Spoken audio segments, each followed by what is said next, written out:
Bonjour à tous et bienvenue dans le Mug Now Tech. Merci Anaïs Cerise pour ton sub, merci beaucoup, merci aussi à Wandy Pokémon. Bonjour à tous, bienvenue dans le Mug, nous sommes le 5 mai 2023 et on attaque tout de suite.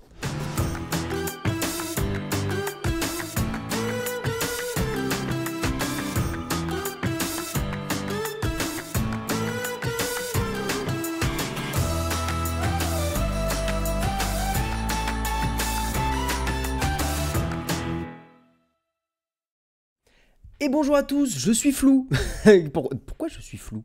Mais qu'est-ce que fait ma caméra en ce moment? Mais qu'est-ce qu'elle a? Je ne sais pas. Je ne sais pas. Bonjour à tous, comment ça va dans le chat? Salut Basti, salut, maintenant la technologie bien sûr. Tu as vu, on t'a fait un petit coup de Trafalgar, on l'a enlevé le logo.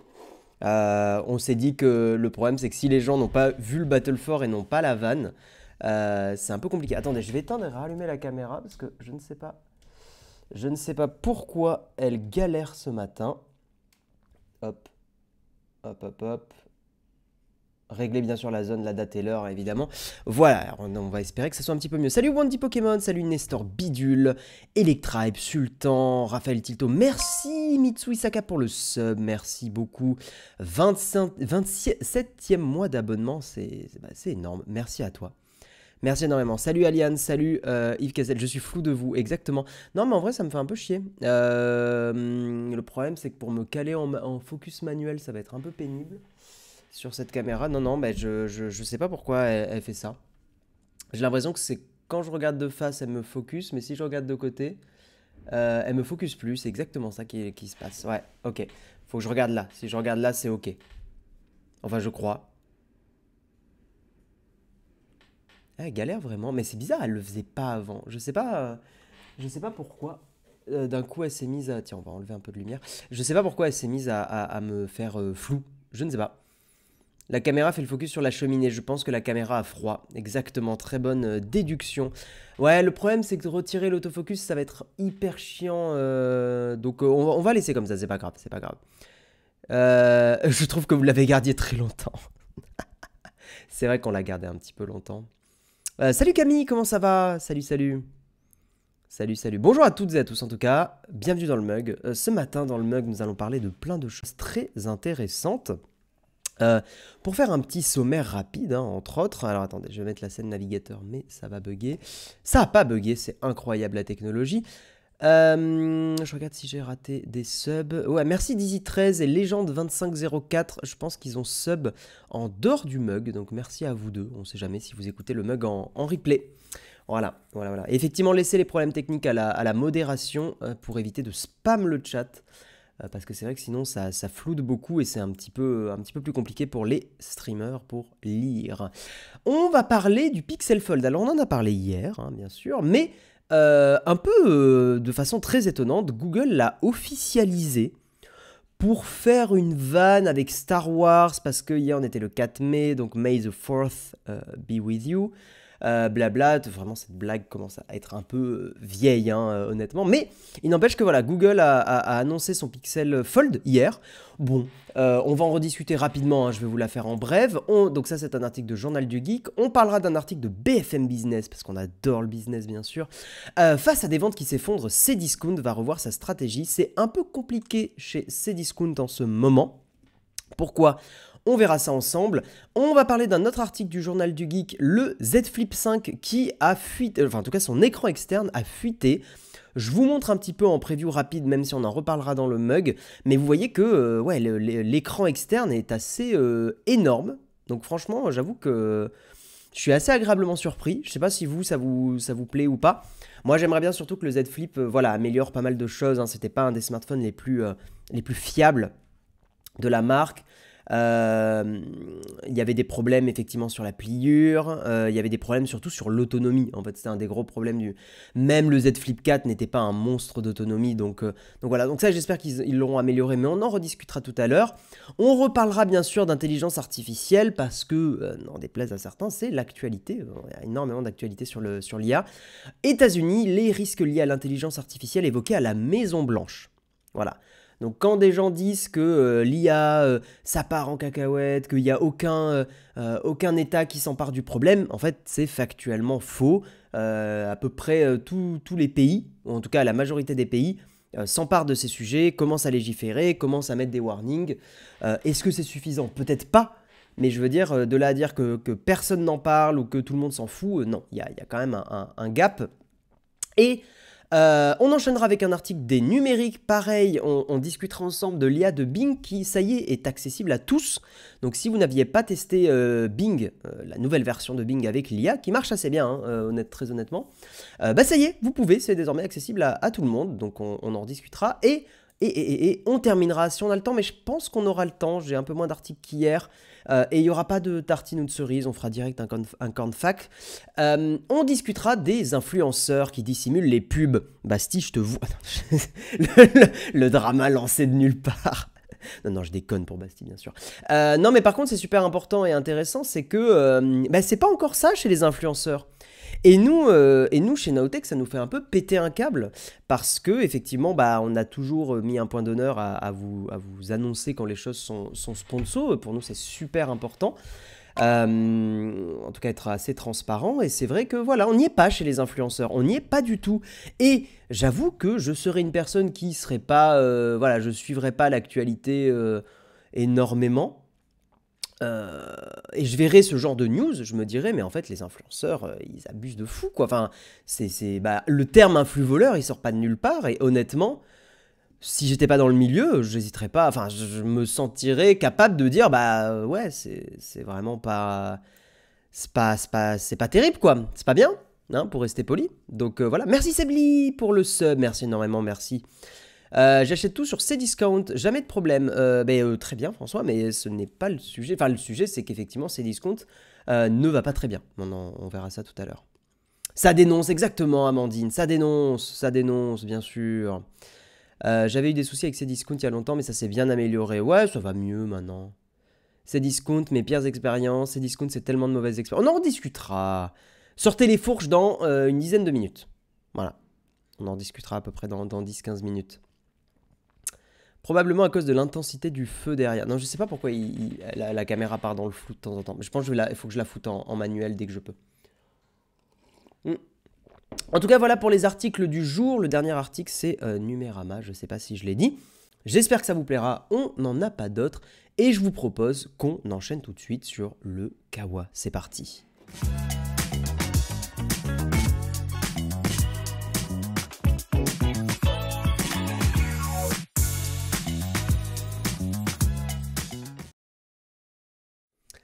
Dans l'actualité donc du jour, nous allons commencer par un article du Journal du Geek. Le Pixel Fold est officiel. Voici le premier smartphone pliant de Google. Coup de tonnerre, Google n'attend pas sa conférence I/O pour officialiser le Pixel Fold, ce que je trouve d'un point de vue marketing un peu étrange. C'est ce que toute la presse tech dit actuellement, tout le monde dit mais pourquoi Google l'annonce avant sa conférence ? En fait, dans le sens où le pliant de Google, alors même s'il y a eu plein de leaks et tout ça, c'est un peu the big smartphone, la big annonce de Google, quoi. C'est un peu là où Google était attendu. Ça aurait pu être le One More Thing, même si, bon, voilà, on s'attendait tous à ce que... on savait déjà, mais néanmoins, d'un point de vue marketing, c'est vraiment très étrange. Voilà. Enfin, normalement, justement, après, peut-être que Google s'est dit, c'est la Google I/O. La Google I/O, c'est quand même le truc des développeurs. Donc c'est pas un truc pour annoncer du matériel. Mais bon, putain, Google quoi. Enfin je sais pas, moi j'avoue que je ne comprends pas. Voilà. On s'en doutait, les rumeurs se multipliaient, mais Google vient de créer la surprise. La firme américaine vient d'officialiser le Pixel Fold, son premier smartphone pliant. Attendu depuis des années, ce modèle rejoint les Pixel 7 et 7 Pro en attendant le lancement du Pixel 7a qui devrait être imminent. Malgré les nombreuses fuites, on s'attendait à ce que Google patiente jusqu'au 10 mai pour lever le voile sur le Pixel Fold. À moins d'une semaine de sa conférence annuelle, le groupe de Mountain View a finalement publié une vidéo sur Twitter. Elle confirme les indiscrétions et rumeurs concernant l'appareil, à commencer par son nom et son design. Les fans de Star Wars apprécieront également le jeu de mots du géant de la recherche, May the Fold be with you.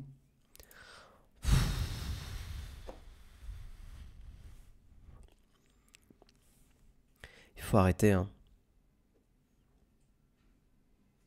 Il faut vraiment arrêter, hein. C'est... Bon, on se mate la vidéo.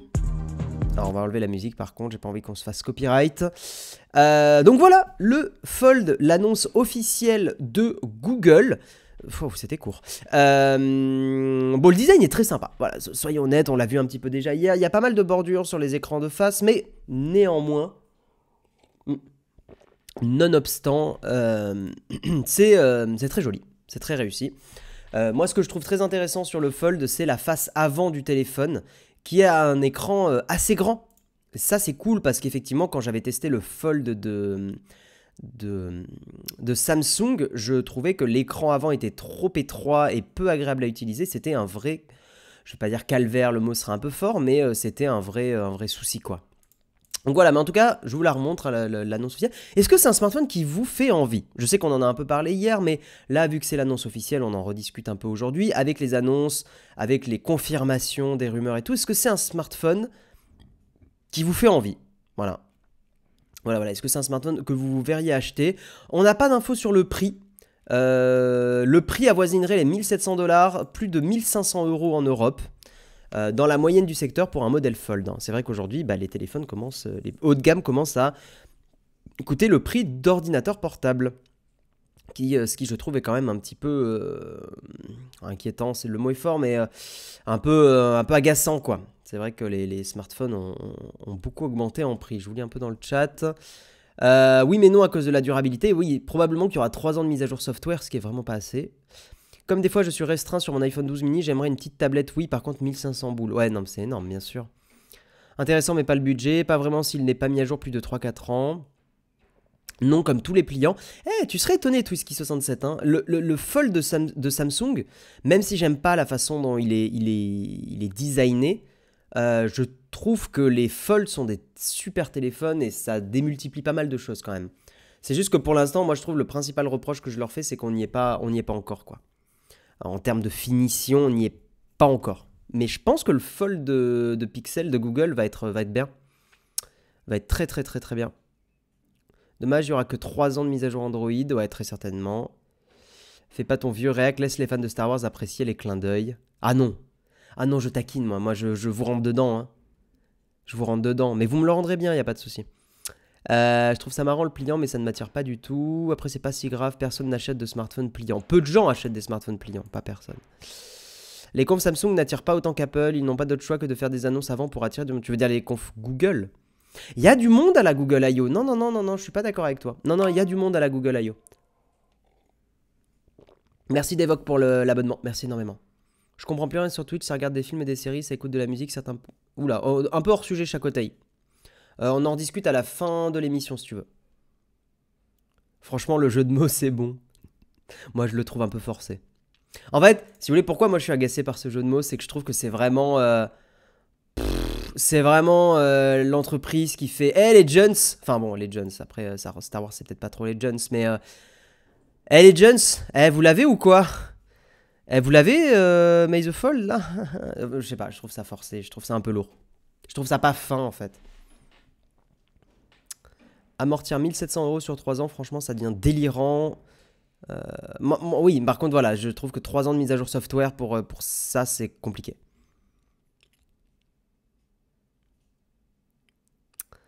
Ils auraient eu tort de ne pas le faire. Ah, le jeu de mots? Non, sinon tu peux être plus fin. Mais je trouve ça presque dommage qu'ils aient pas joué avec Star Wars. Tu vois, à la limite, quitte à faire du Star Wars, autant y aller et faire une annonce avec un petit côté rayon laser, sabre laser, pardon. Un petit côté avec la force. Enfin, tu vois, il y avait moyen d'être créatif, quoi. Là, pour moi, c'est vraiment 0% créativité, hein, cette annonce. Hein. Allez, à la limite, ce plan est joli. Voilà, ce plan, la compo est sympa, le côté jeu de lumière et tout est plutôt cool. Mais il y avait vraiment moyen de faire mieux. Hein. C'est très mou, je trouve. Je trouve ça très mou pour du...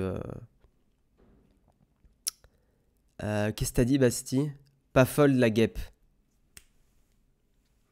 Excellent. Après, à la Google I.O., ils vont peut-être faire la surprise d'annoncer 5 ans de mise à jour pour faire mieux que Samsung, mais j'y crois pas trop. J'y crois absolument pas. Le gars jaloux du jeu de mots parce qu'il n'a pas eu de jour dédié à Dragon Ball. Mais je suis pas si fan que ça de Dragon Ball. Je suis juste très content qu'au Battle 4, quand on a fait le tournoi, que Dragon Ball ait gagné sur Star Wars. Ça, oui. J'ai pris beaucoup de plaisir à voir les fans de Star Wars agacés. J'avoue. Et c'est quelqu'un fan de Star Wars. Moi, j'ai beaucoup aimé Star Wars. Les 1, 2, 3, 4, 5, 6. J'ai beaucoup aimé Rogue One. J'ai un peu regardé Clone Wars et j'ai trouvé ça cool. J'aime bien le développement d'Anakin et de sa padawan, Ahsoka. Vous voyez, je dis Ahsoka. Ah, Ahsoka, je connais. Ahsoka, c'est quand même quelqu'un qui connaît un peu Star Wars qui parle d'Ahsoka. Bon, bon. Mais il n'empêche que voilà, 7, 8, 9, c'est à chier. Le truc de Han Solo, là, le film, c'est nul. Je vous rentre dedans. Faut être honnête au bout d'un moment. Mandalorian, on s'ennuie. Même s'il y a 3-4 épisodes qui sont sympas. Mais t'enlèves tout le reste. Jérôme est pas là aussi, j'en profite. Voilà. Je veux dire, au bout d'un moment, j'ai un très bon ami Jedi. La cage aux fold, très très bien. T'as jamais vu un seul Star Wars, Basti? Si tu les vois maintenant, tu vas un peu souffrir. Il y a vraiment certains qui ont un peu vieilli quand même. La prélogie a un peu vieilli, je trouve.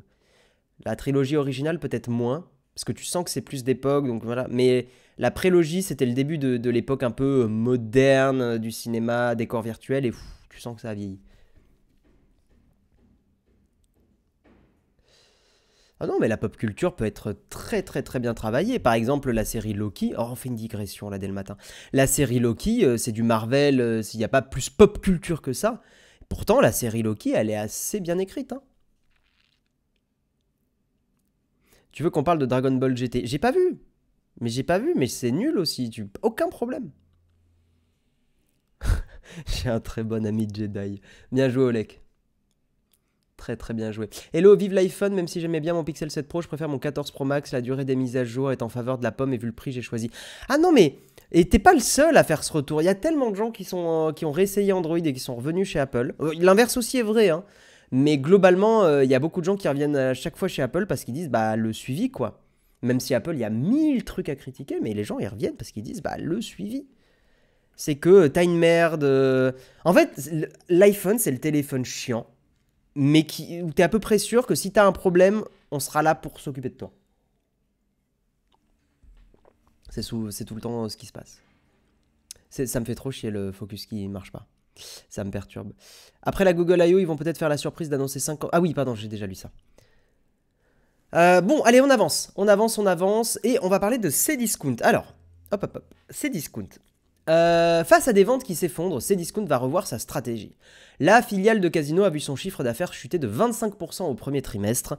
N'hésitez pas donc à partager vos expériences Cdiscount. Moi, je sais qu'il y a plusieurs années, Cdiscount, j'avais eu des mauvaises expériences, des très mauvaises expériences.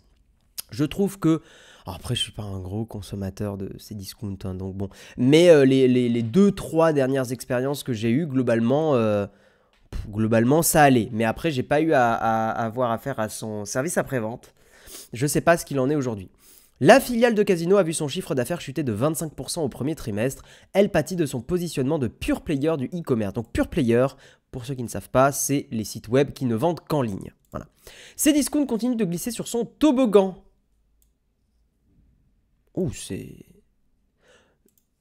une métaphore très osée, très étrangement écrite, mais waouh. Ouais, elle est... Ah, elle est bien. Non, elle est intéressante. Ses ventes se sont effondrées de 25%. C'est pas cette métaphore-là que j'aurais utilisée, mais pourquoi pas, me faire rire. Ses ventes se sont effondrées de 25% au premier trimestre selon la publication hier des comptes de son actionnaire Casino. Elles ont dégringolé de 909 à 712 millions d'euros par rapport au premier trimestre 2022. Ce sont surtout les ventes en direct qui ont chuté de 32%, quand celles de ces plateformes de marché, les marketplaces, ne reculent que de 3%. Résultat, elles dépassent désormais les ventes en direct. Donc c'est intéressant, ça veut dire que, un peu comme Amazon, les vendeurs tiers qui viennent n'ont pas vraiment reculé, ou globalement pas beaucoup reculé. Voilà.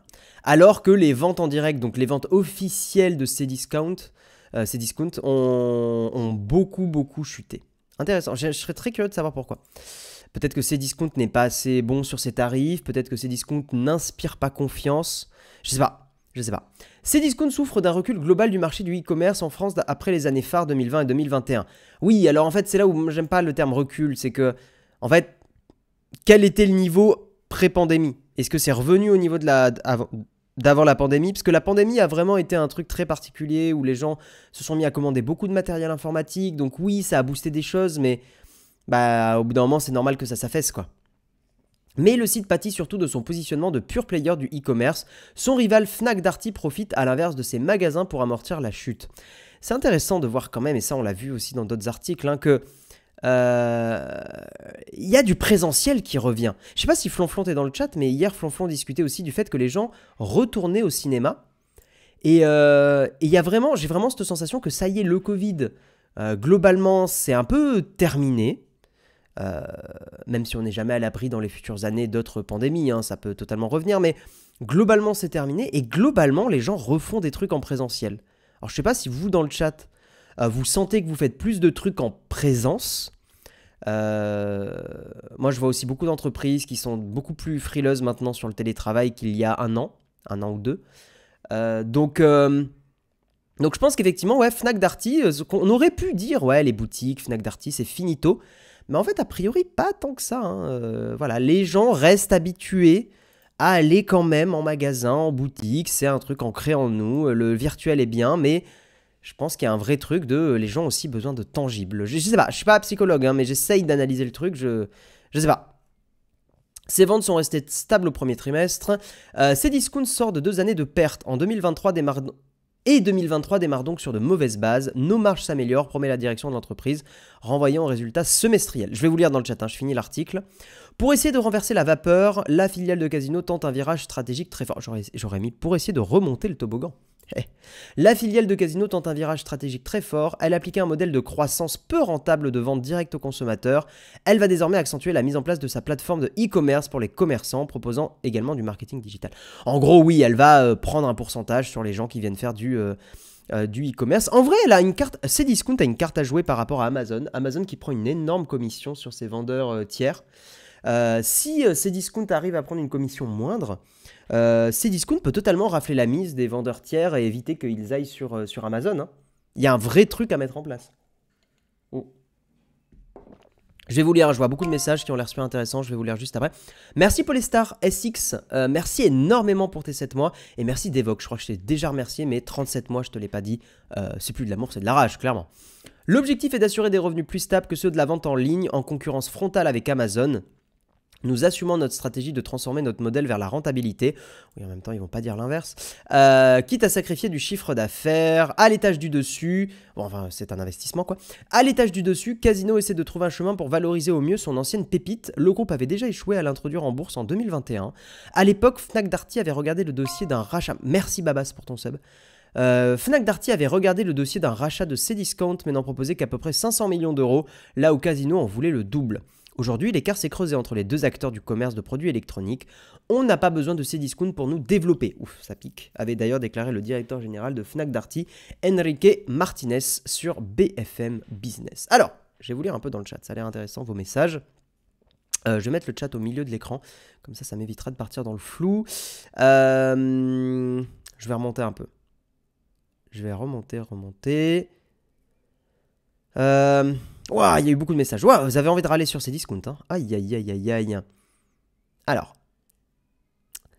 Merci beaucoup Chemical Gamer pour tes 26 mois. C'est plus de l'amour, c'est de la rage de gamer, bien sûr. Ça fait des années que je commande plus chez eux. Qui utilise encore Cdiscount? Je n'ai jamais commandé. Cdiscount, c'est le marketing hyper agressif avec spam de mail quand t'as acheté un épluche patate. Ah mais si, j'ai eu une mauvaise expérience avec Cdiscount il y a longtemps. Il m'avait... J'avais laissé un article dans mon panier et il m'avait appelé pour me dire pourquoi vous avez laissé un article dans votre panier. Je vous jure que c'est vrai. Il m'avait fait chier au téléphone pour ça. J'avais envie de les brûler. Voilà. C'est l'enfer ce genre de stratégie. Au tout début c'était n'importe quoi, mais maintenant c'est franchement bien. Les prix sont généralement plus bas qu'Amazon. Intéressant. La pire expérience d'achat, c'est Cdiscount. Carte mère à 180 €, pas d'infos de suivi. Posé dans un autre point de collecte que celui que j'avais indiqué, carton explosé.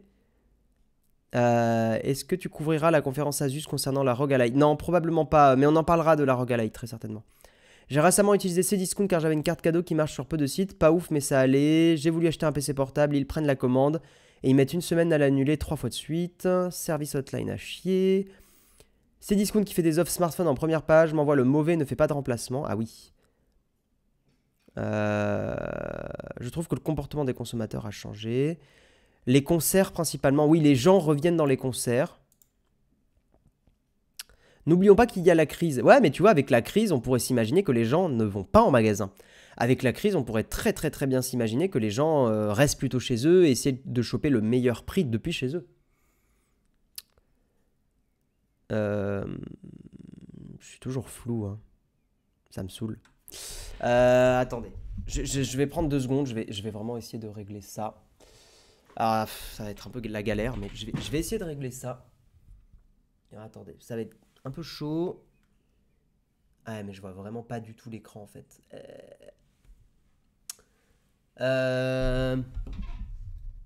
Merde. J'aimerais vraiment régler ce problème. Comment je pourrais faire? Sinon, je peux fermer aussi l'objectif. Mais là, le problème, c'est que putain, je vois même pas.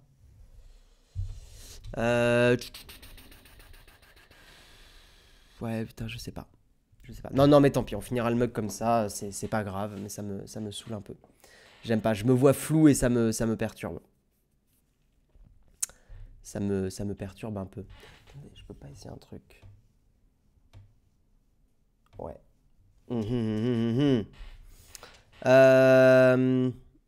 Je trouve que les interactions dehors sont toujours...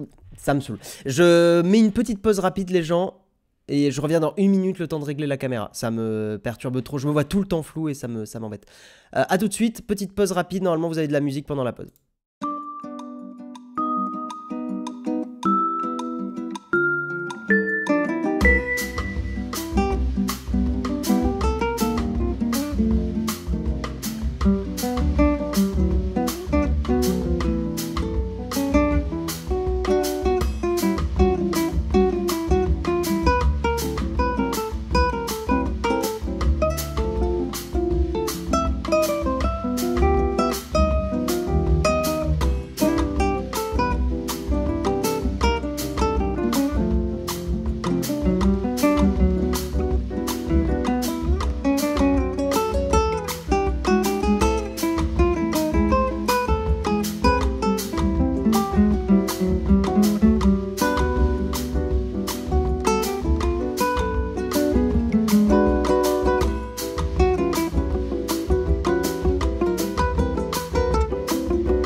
Est-ce que je me suis mis en manuel focus? Putain, j'ai galéré.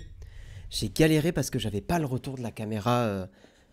J'avais fait un mauvais réglage. Alors attendez, on est pas mal. On va essayer de grimper un peu ça. Ok. On n'est pas trop mal, non? On n'est pas trop mal et je suis encore un peu flou. Voilà. On est bon. On est pas mal. Je vais essayer de dézoomer un petit peu. Voilà. On est bien là. Ok, je touche plus à rien. Excusez-moi pour la pause. Hein, je me suis fait un coup de chaud en plus. Let's go, je vous relis. On est donc sur l'article Cdiscount. On a réglé ça, ça régale. Ça régale, ça régale. C'est bon, je suis plus flou, tout est nickel. J'espère juste que la caméra ne va pas tomber. Voilà. Ok, Eliav, tu dis, pendant de longues années, j'ai privilégié Cdiscount à Amazon, boutique française, etc. Mais les avantages d'Amazon Prime ont fini par me convaincre. Cdiscount Rakuten, rue du Commerce, avait à l'époque des services après-vente à la hauteur du nombre de clients qu'ils avaient. Maintenant, c'est catastrophique. Il faut bosser le service après-vente et arrêter de dormir. Un site web plus sexy pourrait rendre Cdiscount plus attrayant. C'est vrai que Cdiscount, c'est pas très joli, mais Amazon non plus. Hein. Argonaut, tu parles du télétravail. Je te confirme, nos collaborateurs ne veulent plus être en télétravail. Ils demandent à ce qu'on réouvre des capacités de réunion physique pour pouvoir échanger les uns avec les autres en direct. Non, non, mais c'est un... Je sais qu'il y a énormément de gens, on va pas refaire le débat du télétravail ce matin, mais il y a énormément de gens voilà, qui sont un peu revenus hein, sur le télétravail. Mais c'est chiant parce qu'il y a des personnes qui vraiment aiment beaucoup ça. Et pour certaines personnes, c'était une vraie bénédiction, notamment des personnes très introverties. Il y a aussi une prise de conscience globale qui est en train de s'opérer à travers le globe compte tenu de l'état de la planète. Il y a des nouveaux paradigmes qui se mettent en place qui vont dans le sens de la non-consommation, du retour au sens humain, au contact. Je pense que ce sont toutes les entreprises qui vendent des objets non essentiels qui voient leurs chiffres chuter ou alors je me plante complètement. On consomme de plus en plus, Japs. Là tu es dans une bulle d'analyse. On n'est pas du tout en recul. En fait, je pense que c'est une réflexion justement, et je dis ça un peu provoque exprès, mais c'est un peu une réflexion d'occidental. En fait, il y a beaucoup d'autres pays, notamment la Chine, notamment l'Inde, les États-Unis aussi, qui sont en hyperconsommation. Nous aussi la France, mais beaucoup plus que nous et qui se posent, en tout cas à l'échelle des chiffres, au niveau des chiffres, beaucoup moins de questions. Donc, non, je pense que c'est une analyse qui est justement très centrée sur certaines réflexions que nous aussi on a sur le mug, tu vois, mais c'est pas... Les chiffres montrent que non, on consomme encore beaucoup trop. Hein. Voilà. Cdiscount avait un positionnement, on va être second en tout, pas besoin d'être premier, ça coûte trop cher d'essayer de dépasser le premier. Ouais, peut-être, ça je sais pas. Je connais pas assez l'histoire. Sur Cdiscount, j'ai acheté un dérouleur de papier toilette et après ils n'ont fait que me spammer. Je dois maintenant attendre 3 mois pour désabonner de leur newsletter. Mais j'ai un dérouleur, exactement. Vous allez à quel étage pendant la musique, ouais. J'ai 2 jours de télétravail, j'en utilise qu'un dans ma semaine. Ok, intéressant. Intéressant. Vous allez voir un samedi après-midi dans une zone commerciale, ça reste bien là, la consommation folle. En fait, on a encore beaucoup trop en nous ancré le fait que, mais je jette pas la pierre, hein, mais le fait que effectivement, passer une après-midi dans un centre commercial à faire du shopping de fringues par exemple, même si on n'a pas besoin de fringues, est une activité en soi. Alors qu'effectivement, les enjeux écologiques, et je suis pas là pour vous faire culpabiliser, hein, c'est pas du tout ce que je dis, mais les enjeux écologiques aujourd'hui font que, effectivement, bah, je parle notamment de la mode, parce que la mode est l'une des sources de pollution, hein, les vêtements, mais la tech aussi, hein, c'est pas, voilà. Mais effectivement, il faut qu'on fasse avancer les choses là-dessus, quoi. Et que, effectivement, ce genre d'activité soit moins une activité, une fin en soi. Merci Queen Bicry pour ton sub, merci beaucoup. Encore désolé hein, pour le focus et tout, mais là c'est bon, c'est en fixe, c'est nickel. Le télétravail ça me manque, c'est devenu impossible dans ma boîte depuis 1 an environ, l'arrêter c'est un retour en arrière des conditions. Ouais, moi je trouve que le télétravail était quand même une bénédiction et après on va enchaîner sur le prochain article, sur le côté moins de consommation de bagnole, le confort d'être chez soi pour pouvoir aussi, entre midi et 2 par exemple, pouvoir avoir plus de temps pour se cuisiner des choses. Je trouve que ça donne un peu de flexibilité sur sur des rendez-vous médicaux des fois. Enfin, il y a quand même beaucoup. Et surtout, ça t'évite les transports en commun. Enfin, il y a vraiment 1000 trucs. Pour la planète, c'est très bien le télétravail aussi. Donc voilà. Perso, j'étais dans l'Apple Store du Cap 3000. Du Cap 3000 pour la batterie de mon iPhone 12, qui est mon premier iPhone, le monte dans le centre commercial. Je sais pas ce que c'est Cap 3000. Du Cap 3000, je sais pas. Faire ses lessives en télétravail, c'est la vie. Ouais, ça c'est très cool. Ça te fait gagner un temps de fou en fait sur des tâches ménagères et des trucs. C'est les tâches ménagères que normalement tu fais quand t'arrives du... Ou même faire du sport aussi. C'est con, mais faire du sport à la maison quand t'es en télétravail, c'est beaucoup plus simple. Moi, pour le coup, pour donner mon exemple, bah, je gagne quasiment, parce que j'ai pas mal de trajets, je gagne 45 minutes, 1 heure le matin et 45 minutes, 1 heure le soir. C'est du temps que je peux faire pour, par exemple, faire un peu de sport, quoi. Ouais, l'électricité creuse aussi, ouais, ouais, ouais. Perso, je viens de passer 3 ans en full remote, ça m'a soigné, on a perdu tout l'aspect humain, réflexe de l'oral, et complètement déshumanisé les relations. Ah, mais je pense qu'on peut faire un bilan et tout là-dessus, et effectivement, il y a besoin de voir du monde, quoi. On a besoin, pas tout le monde, pas tout le monde, mais globalement, ça se voit, je trouve, dans les chiffres du fait que les gens reviennent en présentiel, refont des trucs en présentiel, reveulent vivre des expériences avec des humains. Enfin, il y a un vrai truc, on a besoin de sociabiliser, quoi. Non, je fais pas avec Apple Fitness. Non, non, je fais plus avec Apple Fitness. Ouais, non. Il faut aussi se donner du temps, arrêter de dire j'ai pas le temps. À vous de choisir. Ah, mais c'est. Le j'ai pas le temps, c'est pas que j'ai pas le temps. Quand on dit j'ai pas le temps, c'est des fois qu'on n'a pas envie de s'encombrer l'esprit. Tu vois, enfin, j'ai pas le temps est plus une esquive, je trouve, qu'une réalité. On a toujours le temps de faire les choses. Allez, on avance. Et on a aussi le temps de parler du prochain article. On va parler du Galaxy Z Flip 5. Son écran externe fuite et il est immense. Alors, est-ce que c'est un téléphone? Alors, il y a des gens qui ont parlé du Fold. Samsung, pour le coup, est quand même bien meilleur sur les mises à jour. Samsung, aujourd'hui, c'est 4 ans de mise à jour système et 5 ans de mise à jour de sécurité. Donc, on est quand même sur quelque chose de à peu près correct, quoi, au final. L'écran externe du XXL du Galaxy Z Flip 5 de Samsung se confirme. Le leaker Ice Universe publie une photo et les détails de l'écran secondaire du futur smartphone pliant à clapet. Les smartphones pliants à clapet se mettent à l'écran externe XXL en 2023. Après l'Oppo Find N2 Flip, c'est le... Il ressemble à quoi le Find N2 Flip, tiens? Ah oui, oui, oui, oui, oui, oui. Effectivement, je crois que Mister Mobile en a fait le test, ça me parle. Ouais, je suis pas fan de ce genre d'écran en vertical comme ça, mais bon, pourquoi pas. Pourquoi pas. Alors, TTT, un écran secondaire plus grand. Oui, donc le Z Flip 5 aura un écran secondaire plus grand. Sur le réseau social Twitter, Ice Universe publie une nouvelle photo du prochain smartphone pliant de Samsung. Le célèbre leaker avance que le Z Flip 5 disposera d'un écran secondaire de 3,4 pouces avec une définition de 720 x 748 pixels pour 305 ppi. Très bien, donc ça ressemblera à ça. Voilà pour la photo, pour l'image. À gauche, c'est le 4. Et à droite, c'est le 5. Donc on est quand même sur une grosse évolution. J'ai la sensation qu'on pourra, en tout cas vu les icônes, on pourra utiliser certaines applications avec cet écran. Ce qui était le truc le plus critiqué sur l'écran du Z Flip 3, Z Flip 4, etc. Donc ça, c'est quand même très intéressant parce que ça va permettre d'éviter d'ouvrir le téléphone. Ça me donnerait presque envie de tester le Z Flip 5, vous voyez. Pour le coup, je ne l'avais pas vraiment testé. Donc le 4, donc là le 5 ça me donne bien envie, je suis assez curieux, on verra un petit peu si on peut le faire sur Nowtech, a priori oui.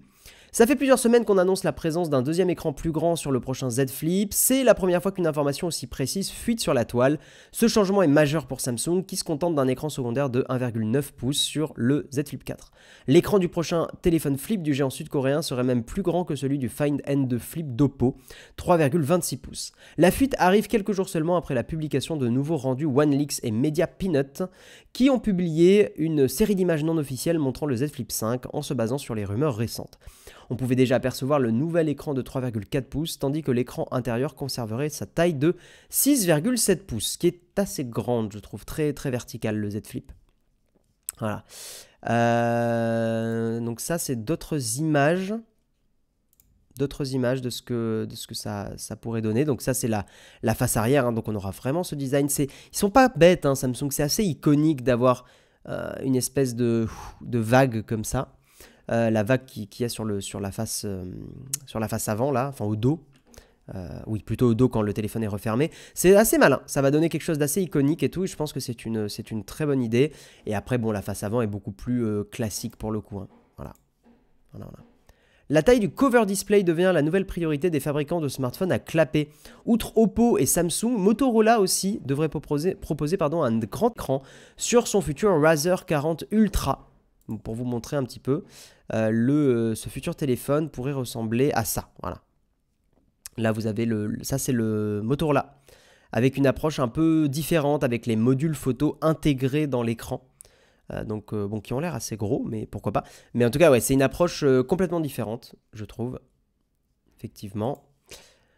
Ce format transforme même l'appareil en véritable mini smartphone. Lorsque celui-ci reste plié, il peut afficher les notifications, offrir un accès à la barre de réglage rapide ou même afficher une application. Ça, vous imaginez un petit Google Maps sur cet écran, par exemple, c'est sympa. Pour le coup, vous êtes en touriste quelque part, ou alors vous êtes même en train de chercher à aller quelque part. C'est pratique d'avoir un petit Google Maps ou n'importe quelle autre appli de navigation sur cet écran.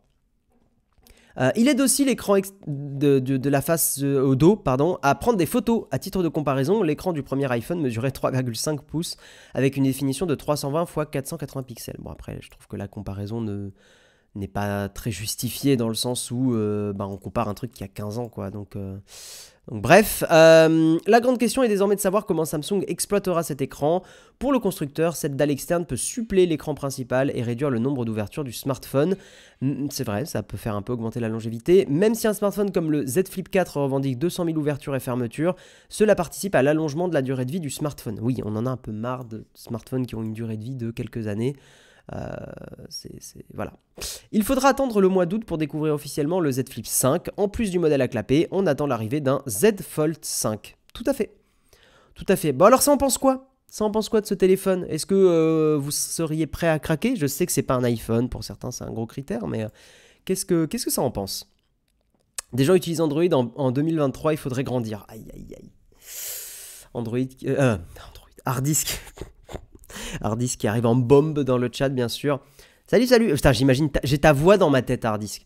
Salut, j'ai un appareil Android, j'ai installé 34 virus pour avoir une app qui me permet d'avoir une IA waifu en fond d'écran. Un peu trop story. Aïe. Perso, je déteste iOS. Je reste Apple. Perso, ce que je déteste sur Android, c'est l'optimisation. Ah oui, c'est vrai que sur certaines surcouches Android, il y a parfois des applis qui sont fermées un peu par Android, et c'est un peu moins le cas sur iOS, effectivement. Le pliant n'a toujours pas démontré une vraie pertinence. Ah, mais je pense que c'est pas une question d'usage, hein, le pliant. Il y a un vrai truc qui joue sur la nostalgie et tout ça, mais en tout cas, sachez que le Z Flip 4, c'est assez bien vendu, hein, notamment en Corée du Sud. Téléphone très bien vendu. Effet de mode, il a plu à beaucoup de personnes. Donc voilà. De toute façon, les gens mettent des coques. Non, pas tout le temps. On y voit le widget météo ainsi que l'accès aux appels ou encore les SMS, ça s'annonce bien. Ouais, non, ça a l'air assez prometteur, ouais. C'était le problème du Z Flip 4, c'est que le Z Flip 4, qui est à gauche ici, ne permettait pas d'afficher une application, hein, tout simplement. Est-ce que le but serait de limiter le nombre d'ouvertures? Bah, tu vois, Nali Eric, tu as pré-shot. Toujours trop petit pour être fonctionnel, ok. La batterie va encore plus fondre. On verra. La seule fois que j'ai pris en main un Z Flip, c'était à la Fnac à Monaco. J'ai eu peur de le casser. Le S21 FE reste le meilleur rapport qualité-prix, même encore aujourd'hui pour un smartphone Android. Non, pas forcément, Passman. Parce que tu oublies un critère important dans ce que tu fais. Alors, à moins que je me trompe, mais le S21 FE, il est sorti il y a un paquet de temps maintenant, non? Il y a au moins 2-3 ans. Attends, il est sorti quand? Ah non, il est sorti en 2022. Janvier 2022. Ça n'enlève pas vraiment ce que je vais dire, mais le Samsung S21 FE, donc il est sorti en 2022. Ah, un an et demi. Non, si, ça va. Non, je dis une bêtise, ça va. Ça va. Mais j'aurais plus tendance à tu vois, recommander un Samsung A54 pour le coup, plutôt que le S21 FE, dans le sens où il est beaucoup plus récent, le A54, et donc tu auras vraiment les 4 ans de mise à jour software, plus que le S21 FE. Je pensais qu'il était beaucoup plus vieux, le S21 FE. J'aime pas montrer ma tête le matin. La présentation, c'est bien à certains moments. De quoi, Mick McCall? J'ai pas compris. Hmm, tic, tic, tic. Ils ont sorti un S21. De quoi? Ils ont sorti un S21 en 22? Ah, en 2022. Bah non, bah ok.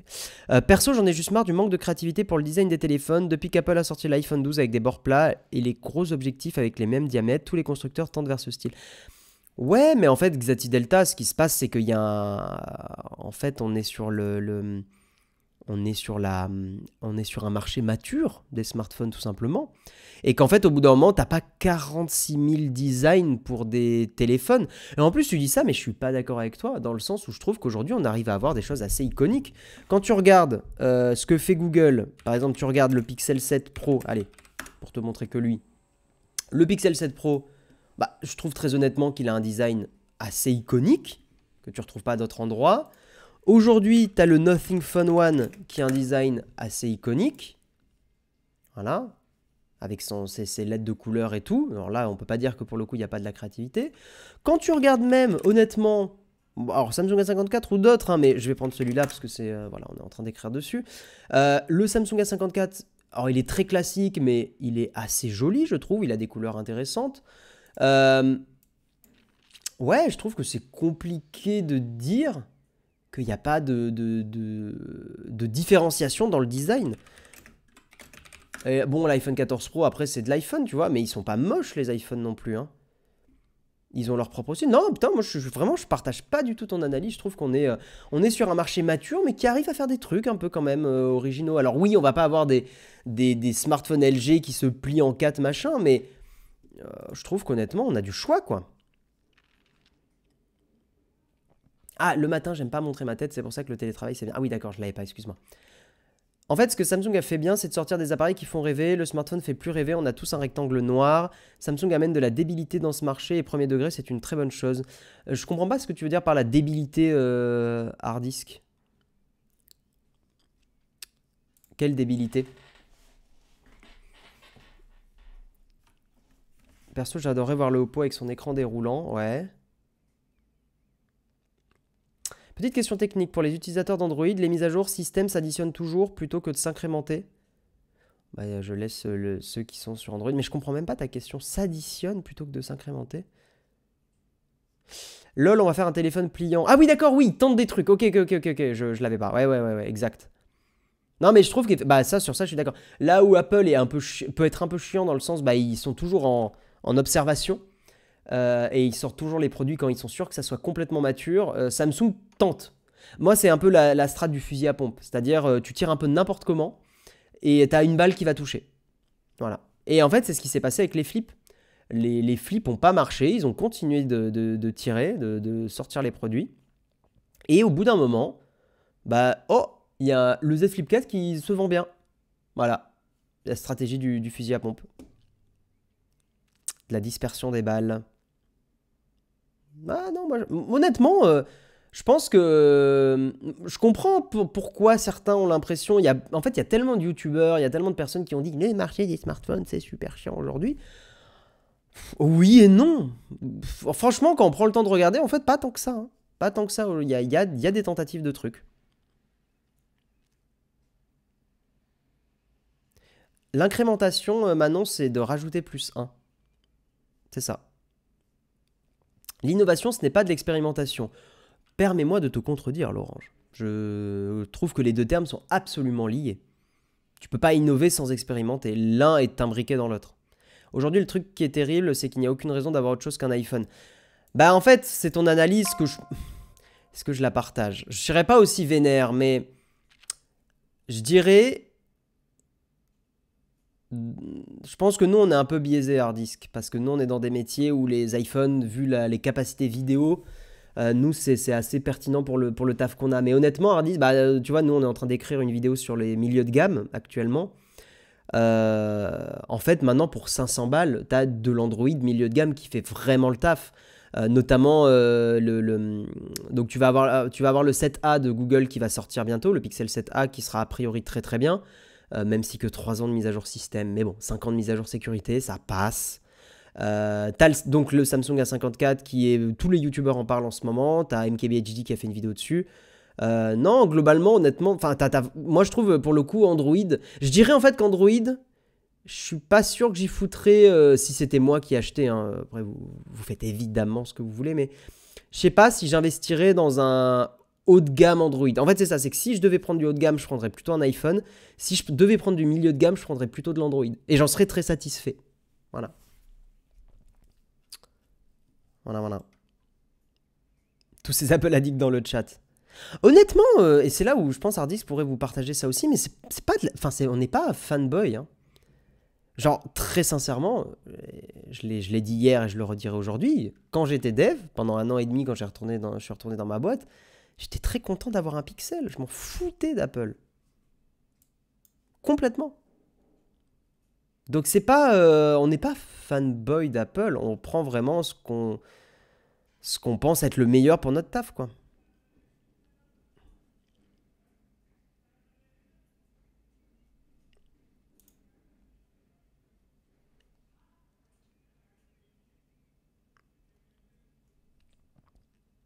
On n'est pas fanboy mais bloqué dans l'écosystème.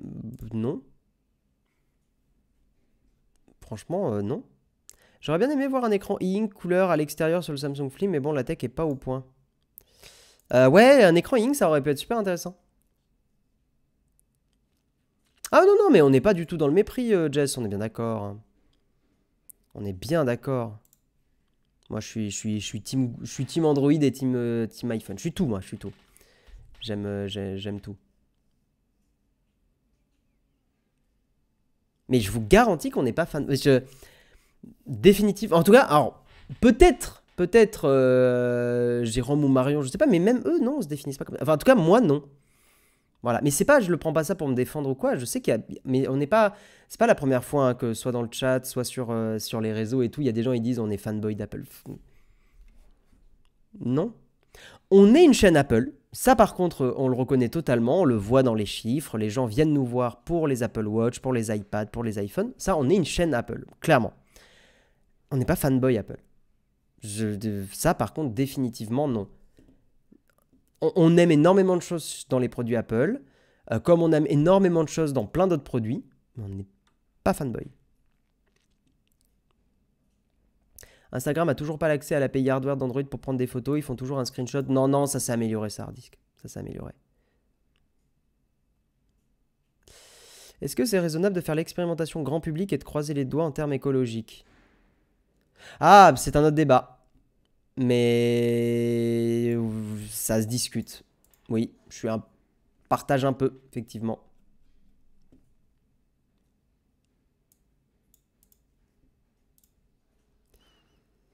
Pas grave, on vous aime quand même.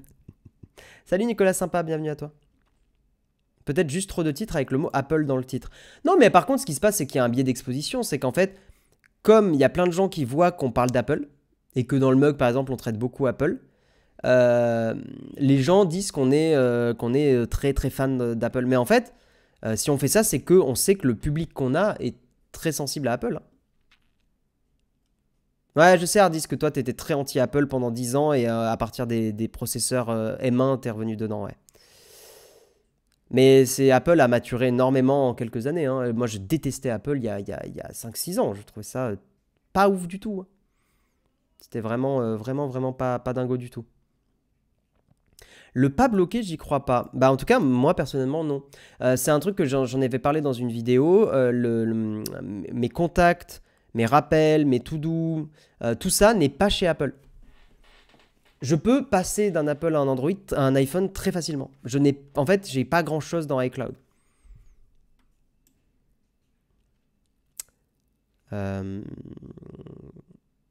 Voilà. Mais en tout cas, ouais, je sais que des gens aiment bien nous taquiner avec fanboy Apple, mais je vous le redis. Oui, voilà, je trouve le terme power user, par contre, est vachement plus pertinent. On est des gros utilisateurs de produits Apple. Oui, ça, définitivement. En fait, si vous voulez, j'aime pas le terme fanboy parce que je trouve déjà qu'il est un peu relou et je trouve qu'il veut pas dire ce qu'on est. Un fanboy, on serait fanboy si on était très gentil avec la marque, ce qui n'est pas le cas. On est très piquant avec Apple. Vous regardez bien les vidéos, écoutez bien ce qu'on dit. Je vous montre et après on enchaîne sur la suite. Désolé, je le prends un peu personnellement, mais je vous montre un truc.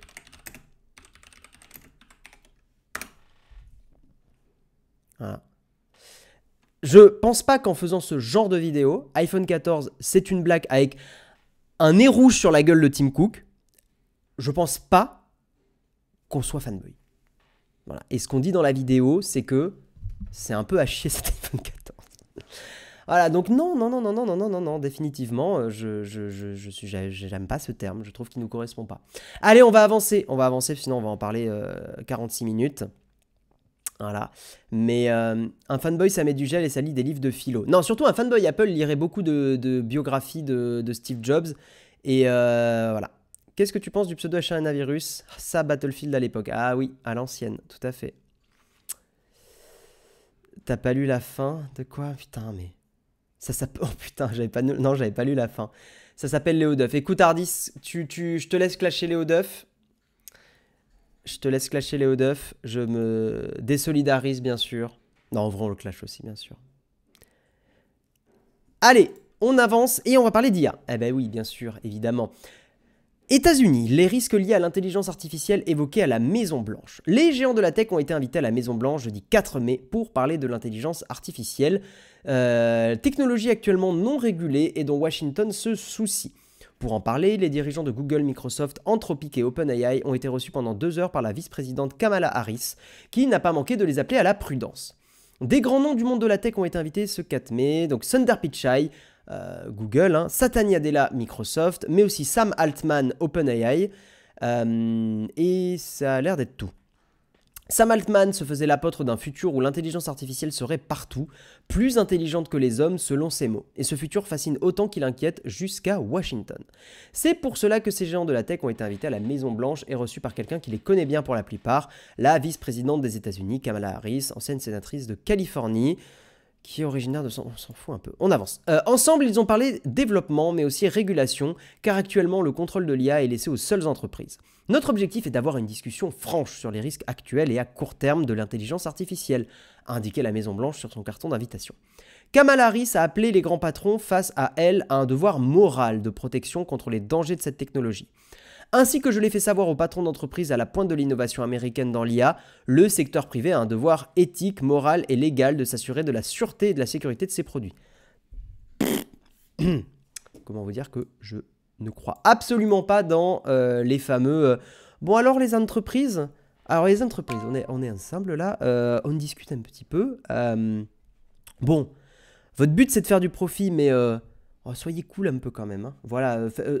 franchement, dépassez pas les bornes, s'il vous plaît.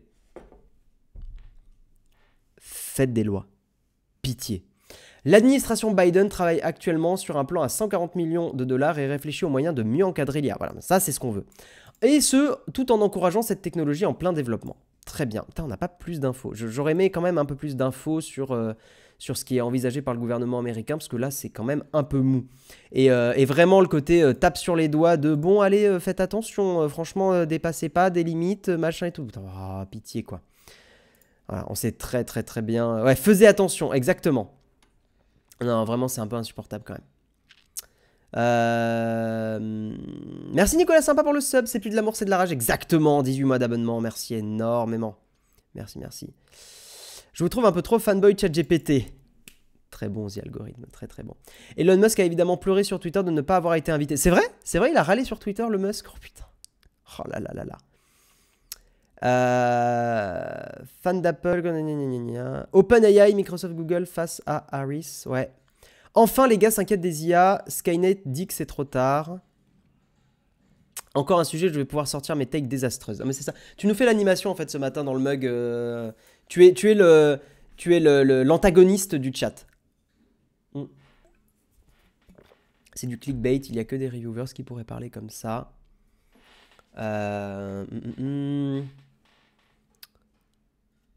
Tac. Tu fais un feu de cheminée en plein mois de mai. Exactement, c'est un feu de cheminée, bien sûr. Elon Musk, le gros bébou, bien sûr. Une IA pour les gouverner tous. Quels sont les leviers d'action pour encadrer l'IA? J'adore vraiment définitivement Chien GPT, ton pseudo, il est merveilleux. C'est une très bonne question. Voilà. Non, non, écoute, très honnêtement, Alors déjà, je pense qu'il y a un vrai encadrement à avoir sur le côté relation qu'on pourrait lier avec une IA. C'est-à-dire, est-ce qu'il ne faut pas encadrer le fait... Alors comment écrire la loi, je n'en sais rien, je ne suis pas juriste, mais comment encadrer le fait que peut-être que d'éviter le fait qu'on puisse avoir des relations intimes avec une intelligence artificielle. Je sais que c'est bizarre aujourd'hui de dire ça, mais c'est un truc qui est déjà arrivé, hein. Il y a déjà eu des personnes, il y avait une IA qui permettait de nouer des relations à l'écrit, qui a été nerfée dans une mise à jour, hein, qui a été un peu censurée. Et il y a plein d'utilisateurs qui étaient absolument dévastés par ça, parce que c'est un peu comme si on leur avait un peu cassé leur amour, en fait, tout simplement. Donc il y a déjà des histoires comme ça. Effectivement, ça, c'est des histoires qui peuvent quand même poser problème dans le futur. Donc, est-ce qu'il n'y a pas une législation à avoir Qu'est-ce qu'il y a Ah oui, non. Une législation à avoir sur le fait de peut-être pas autoriser des entreprises à développer des bots pour générer des relations. On va dire ça aux Japonais. Oui, mais bon, bah, le Japon aura ses propres lois. Je suis pas... voilà, on va pas faire de l'ingérence non plus, quoi. Maintenant, après, tu vois, voyez, je dis ça, mais d'un autre côté, qui suis-je pour juger le fait que des humains ont des relations? On peut aussi renverser le problème et philosophiquement se demander, est-ce que pour l'humanité... En fait, les lois, il faut qu'elles soient toujours pensées... Qu'est-ce qui fait le plus de mal? Qu'est-ce qui fait le plus de bien? Parce qu'on pourrait se dire, interdire les relations entre robots et humains, c'est la bonne chose à faire, parce qu'il faut des relations entre êtres humains uniquement, mais si ça se trouve, des relations entre robots et humains ne sont pas un problème non plus. Vous voyez ce que je veux dire? Je ne sais pas, je suis pas... Je ne peux pas prédire le futur, donc je ne sais pas quelles seraient les conséquences de laisser en open bar des relations entre des humains et des robots. J'ai quand même un peu la sensation que pour la survie de l'humanité, faire en sorte que des humains puissent nouer des relations intimes, même peut-être un jour des relations sexuelles avec des robots, me paraît peu sain pour le futur. Même pour la survie de l'espèce humaine, pour la reproduction et tout ça. Vous voyez, ça pose des questions comme ça. Donc il y a déjà des encadrements à faire là-dessus. Après, de façon beaucoup plus terre à terre, peut-être qu'il y a déjà des réflexions à faire sur éviter les situations de monopole. Par exemple, j'ai quand même un peu peur que Microsoft, qui est en train de nouer des partenariats avec OpenAI, qui sont en mode full leader actuel sur l'IA, ça donne un monopole énorme à Microsoft. Et on sait que Microsoft, quand il a des monopoles, il n'est pas gentil du tout. Voilà. Alors Hardisk, on a déjà vu ce genre de commentaires dans d'autres vidéos, donc je vais pouvoir te rentrer dedans, let's go. Tu dis l'IA c'est pourri, pas vraiment, mais c'est des alphas de laboratoire sortis trop tôt, ChatGPT est con comme ses pieds, c'est l'heure de remplacer quoi que ce soit. En fait, je trouve que ton commentaire en fait, je trouve qu'il n'a pas de sens, si tu veux. Dans le sens où ça ne sert à rien de dire aujourd'hui que ChatGPT n'est pas bon. Parce que toutes les analyses qu'on fait sur... Déjà, je trouve que c'est pas vrai. Il y a quand même des choses où ChatGPT est très bon. Notamment, tu vas lui demander de générer des lettres de motifs, il va être très bon. Notamment, tu vas lui demander de générer ce qu'on a montré en vidéo, des itinéraires de voyage et tout. Il va être globalement bon. Peut-être pas très bon, mais bon. Non. Dire que ChatGPT c'est tout pourri, je suis pas d'accord. Et d'autant plus, dire ça aujourd'hui n'a pas de sens en fait parce que on est en train de discuter des choses dans 3-4 ans, en fait, ou 4-5 ans, ou même 5 à 10 ans. En fait, ce que tu as aujourd'hui... Regarde l'évolution de Midjourney.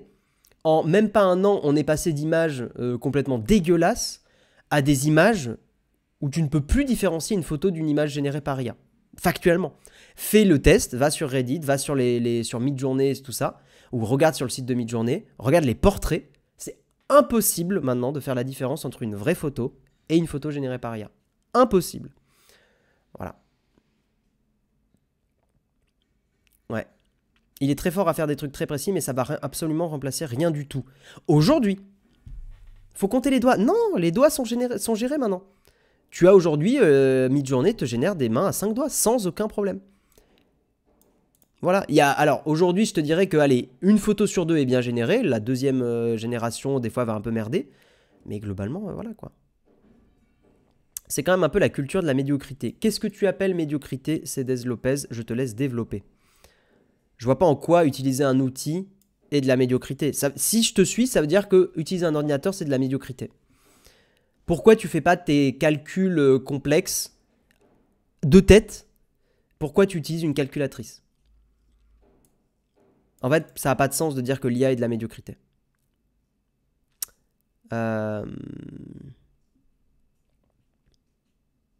J'utilise Bing GPT et je suis à chaque fois sur le cul. Je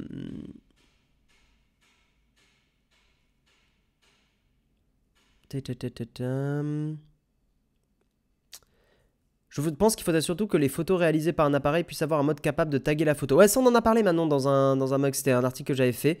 Effectivement, il y a des réflexions sur le fait qu'on puisse taguer, en fait, qu'il y ait une empreinte numérique sur les photos qui sortent d'un boîtier. Qu'il y ait une empreinte numérique inviolable.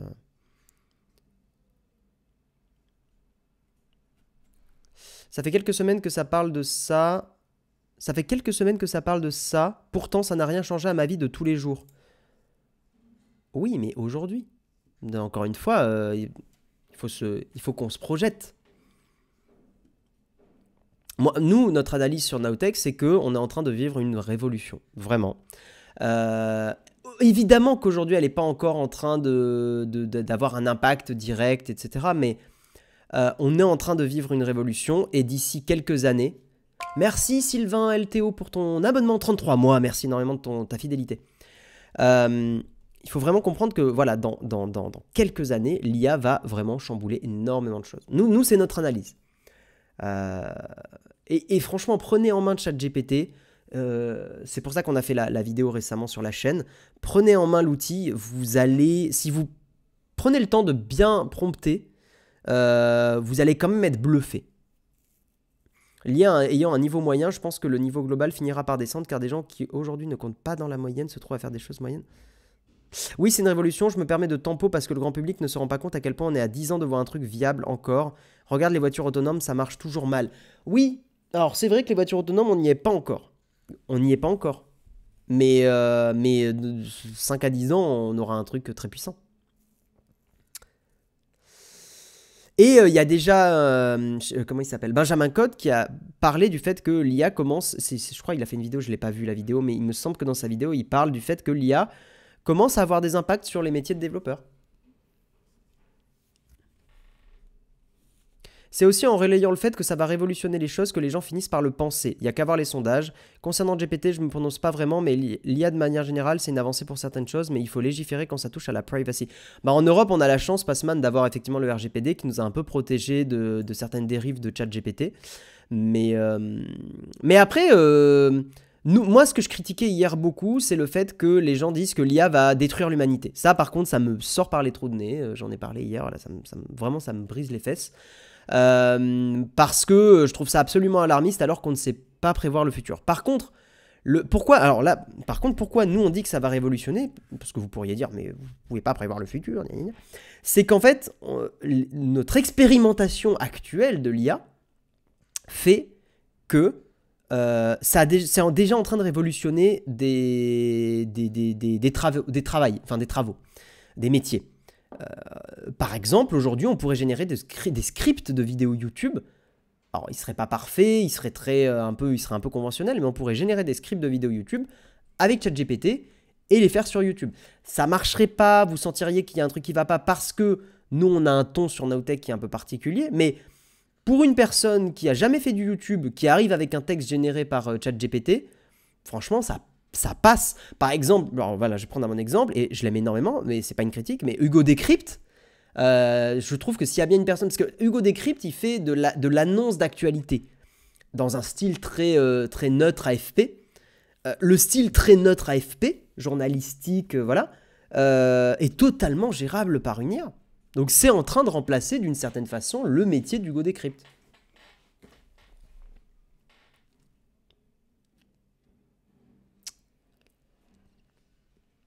Alors Benjamin Cohn n'a pas dit ça, je l'ai pas vu la vidéo, donc merci pour la précision. Pour lui, l'IA est une aide quand tu es développeur, mais pas au point de supprimer des postes. Oui, aujourd'hui. La vidéo sur la crise, Benjamin Cohn dit plutôt l'inverse. Il dit quoi? Il faudra que j'aille la voir alors. Ça ne va pas être plus violent que la démocratisation de l'informatique. D'ailleurs, dans ma commune, ils sont encore avec des classeurs papier. Oui, après, bon. Par contre, ChatGPT, il y a sur Twitter... Par contre, concernant ChatGPT, il y a sur Twitter Harry Coates qui a fait une expérience où l'IA crée 2 sites et publie à chaque fois et bordel, c'est fou. Ah, intéressant.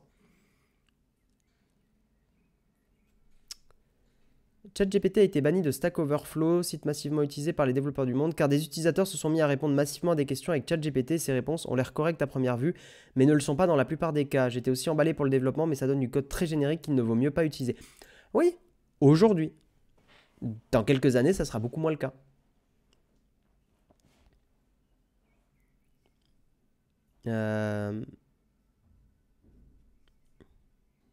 Ouais, je suis d'accord. Pour moi, les développeurs, c'est pas les postes qui vont être affectés tout de suite.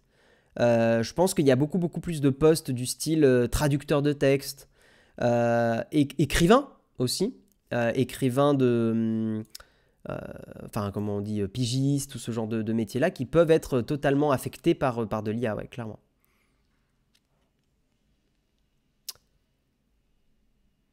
Mais voilà. Bon, on va avancer dans les articles. On reste un petit peu dans l'IA et on va parler de Microsoft. Microsoft, l'IA de Bing est désormais accessible à tous. Principal investisseur d'OpenAI et très actif dans le déploiement de fonctionnalités liées à l'IA et au chatbot. Microsoft annonce ce jeudi 4 mai une foule de nouvelles fonctionnalités pour améliorer l'expérience utilisateur sur Bing, à commencer par l'ouverture de son chatbot au grand public. Voilà, bon, je vais peut-être passer un peu rapidement sur l'article. Parce que voilà, on avait déjà parlé de la bêta un peu, enfin pas vraiment fermée, de Bing plus ChatGPT, et ça y est maintenant, Bing est en aperçu ouvert, il n'y a plus de liste d'attente, vous pouvez maintenant essayer l'IA, donc en fait c'est une version de ChatGPT un peu adaptée à Bing. Je vous conseille d'ailleurs de la mettre en mode créatif, je trouve que les résultats sont bien meilleurs en mode créatif.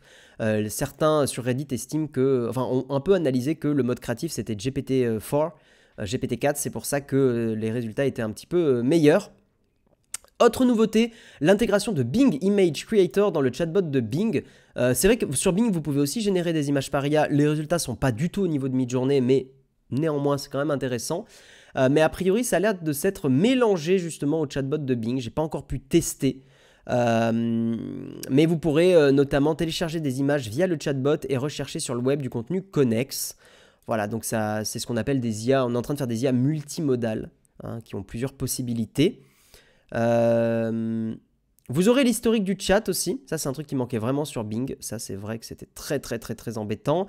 Vous pourrez les intégrer à Word aussi. Donc, il va y avoir la connexion avec la suite Office. Et Edge Mobile inclura aussi le contexte de la page. Vous pourrez poser des questions à l'IA liées à la page mobile sur laquelle vous êtes. Voilà, en seulement 90 jours, nos clients se sont engagés dans plus d'un demi-milliard de chats en utilisant les fonctionnalités de chat pour obtenir des réponses résumées, pour les aider dans tous les domaines, etc. Voilà pour la petite news. J'avais envie qu'on la fasse quand même ensemble pour ceux qui n'ont pas encore testé Bing. Voilà. J'ai testé ChatGPT pour programmer des vacances en Guadeloupe et c'est pas très précis, il se trompe sur les lieux et impossible d'avoir les URL Google Maps. Pour la partie nique, par contre, c'est nickel. Intéressant, Mademoiselle Sum. Intéressant. En fait, ça montre aussi un truc des IA dont on a déjà parlé, c'est que les IA ont été entraînées, point. Et si dans ce qui les a entraînés, il n'y a pas beaucoup d'informations sur des vacances en Guadeloupe, eh bien, l'IA peut être beaucoup plus vite aux fraises. Donc, tu vois, typiquement, c'est intéressant, ça montre les biais. Ça veut dire que, a priori, la Guadeloupe serait pour l'IA quelque chose dans lequel il y aurait moins d'informations et donc il serait moins bon à générer du contenu là-dessus.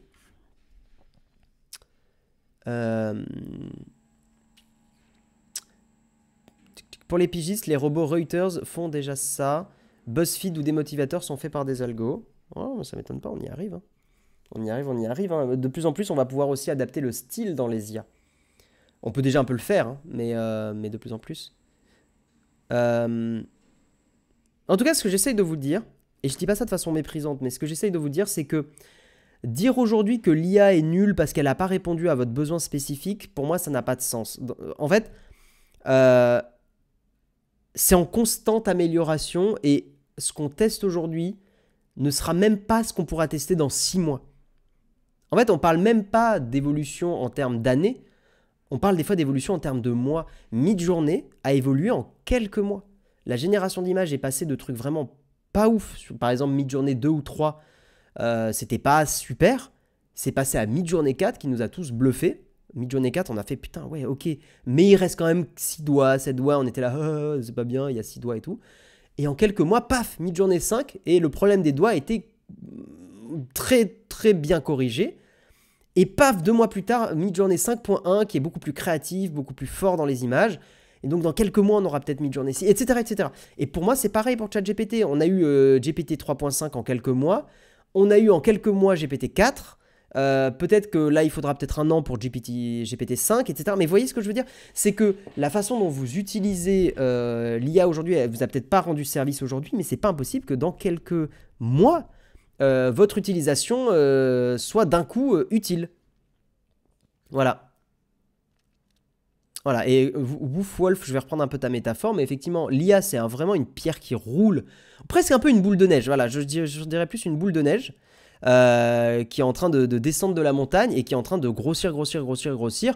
Maintenant, qu'est-ce qui est à l'arrivée? Ça, c'est une autre question, mais en fait, voilà, c'est vraiment la boule de neige qui est en train de grossir de plus en plus. On pourrait même presque utiliser le terme d'avalanche, et peut-être que vous n'avez pas encore été touché par la boule de neige ou l'avalanche, mais je pense que ça ne saurait tarder. Je pense vraiment que tous les gens qui sont encore un peu réfractaires, d'ici quelques années, seront en mode « Ok, c'est assez fort quand même. »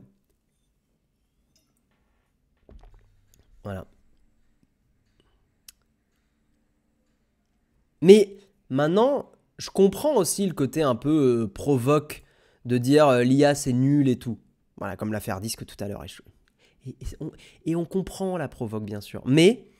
en fait, je trouve que ça n'a... Pour moi, ça marche pas. Enfin, c'est pas pertinent, parce qu'encore une fois, on parle sur des laps de temps. Voilà. Je vous lis un petit peu... Donc, vaut mieux pas utiliser ChatGPT pour des vacances au Kirghizistan. Ouais, bah a priori, il sera moins entraîné, ouais. Quoique, si ça se trouve, tu serais étonné. Petit point tech, je suis en contact avec des profs d'informatique université. Ils m'ont tous dit que ChatGPT peut à peine résoudre des examens de première année. Oui, bah aujourd'hui. Tu voyais, c'est comme... et c'est là où, pour le coup, je rejoins Marketing Mania, même si je suis pas fan des vidéos sur l'IA qu'il a fait, mais quand on voyait des articles... quand on voyait des articles de la presse un peu généraliste qui disaient l'IA ne peut même pas... C'était quoi qu'il y avait l'IA a été très mal notée au bac sur des dissertations de philo et tout. En fait, j'étais là... En fait, j'étais vraiment pas utile.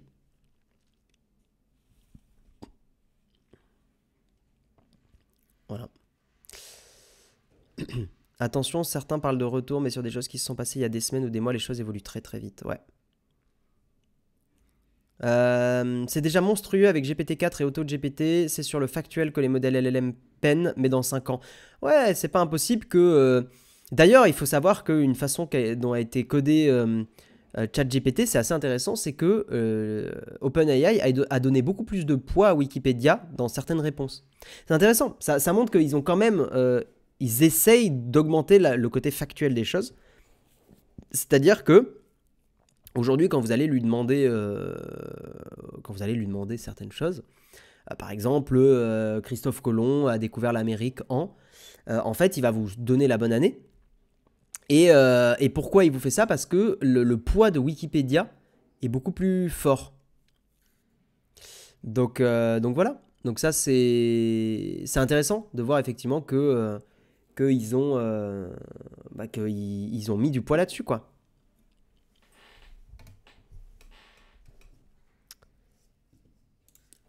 Allez, je vous propose qu'on passe au dernier article. Il est 9h19. On va essayer de le faire un peu rapidement.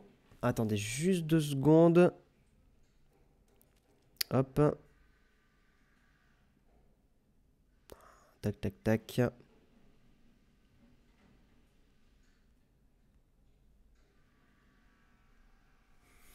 Il faut se rappeler que ChatGPT n'est pas entraîné pour passer des examens ou donner des réponses, mais plus pour trouver le prochain mot. Oui, exactement. Tout à fait, tout à fait. Allez, on avance. On a beaucoup parlé de l'IA aujourd'hui. On va parler des influenceurs, sujet bien sûr facile. Une proposition de loi pour mieux encadrer les influenceurs. C'est un article que j'avais prévu de faire hier, mais on n'a pas eu le temps du tout hier. Voilà, on n'a pas eu le temps. L'action de la DGCCRF sera de plus en plus bientôt renforcée avec la signature d'une nouvelle loi encadrant le secteur de l'influence. Et nous, on en est très contents. Le texte qui est examiné par la Commission des affaires économiques du Sénat ce mercredi 3 mai et doit être voté le 9 prévoit une meilleure définition du métier d'influenceur, l'interdiction de faire de la promotion pour certains secteurs, comme la chirurgie esthétique et les produits financiers, très bien ça, des clauses spéciales pour les influenceurs résidant à Dubaï, l'obligation de déclarer si des photos ont été retouchées. Alors je sais que les produits financiers, je sais pas si c'était toujours dans le coin Hardisk, mais pour le coup, Hardisk avait un petit peu râlé sur un truc et je partage un petit peu. En fait, le truc c'est que la loi là, elle défonce tout au bulldozer et je peux totalement comprendre. Ce qui se passe, c'est que il y a tellement eu d'abus pendant vous savez, pendant les crypto-monnaies et tout ça. Il y a tellement eu d'abus d'influenceurs qui ont fait la promotion de produits financiers absolument crades et dégueulasses que la loi, elle est en mode bulldozer, on empêche la promotion de produits financiers. Et c'est vrai qu'il y avait peut-être quelque chose d'autre à trouver dans le sens où, par exemple, Hardisk ou d'autres potes à lui, d'autres collègues, on va dire, ont pu faire la promotion de produits financiers qui ne sont pas des choses absolument problématiques. Et même, je vais vous donner notre cas chez Nowtech, on a fait la promotion de Mon Petit Placement, qui est un produit financier. Et avec cette nouvelle loi, c'est un sponsor qu'on ne pourra plus avoir sur la chaîne, et pourtant, Mon Petit Placement n'est pas un sponsor problématique du tout. Voilà. Absolument pas. Donc bon, c'est... Maintenant, si je devais faire un petit bilan de ça quand même, je dirais que je préfère qu'on interdise les produits financiers plutôt que de voir tous les abus qu'il y a eu. Mais je trouve ça effectivement dommage parce que nous, on est voilà, on est quand même impacté aussi par ça. Je trouve ça dommage qu'on y aille aussi de façon aussi bourrine. Ouais, effectivement, là-dessus, je trouve qu'il y a un débat. J'ai l'impression qu'Hardisk n'est plus dans le coin. Dommage. Ça aurait été intéressant d'avoir son retour là-dessus. Des clauses spéciales pour les influenceurs résidant à Dubaï. Ça, c'est très bien. Il y en a un petit peu marre quand même du côté je me casse à Dubaï et je n'ai aucun impact de mes actions.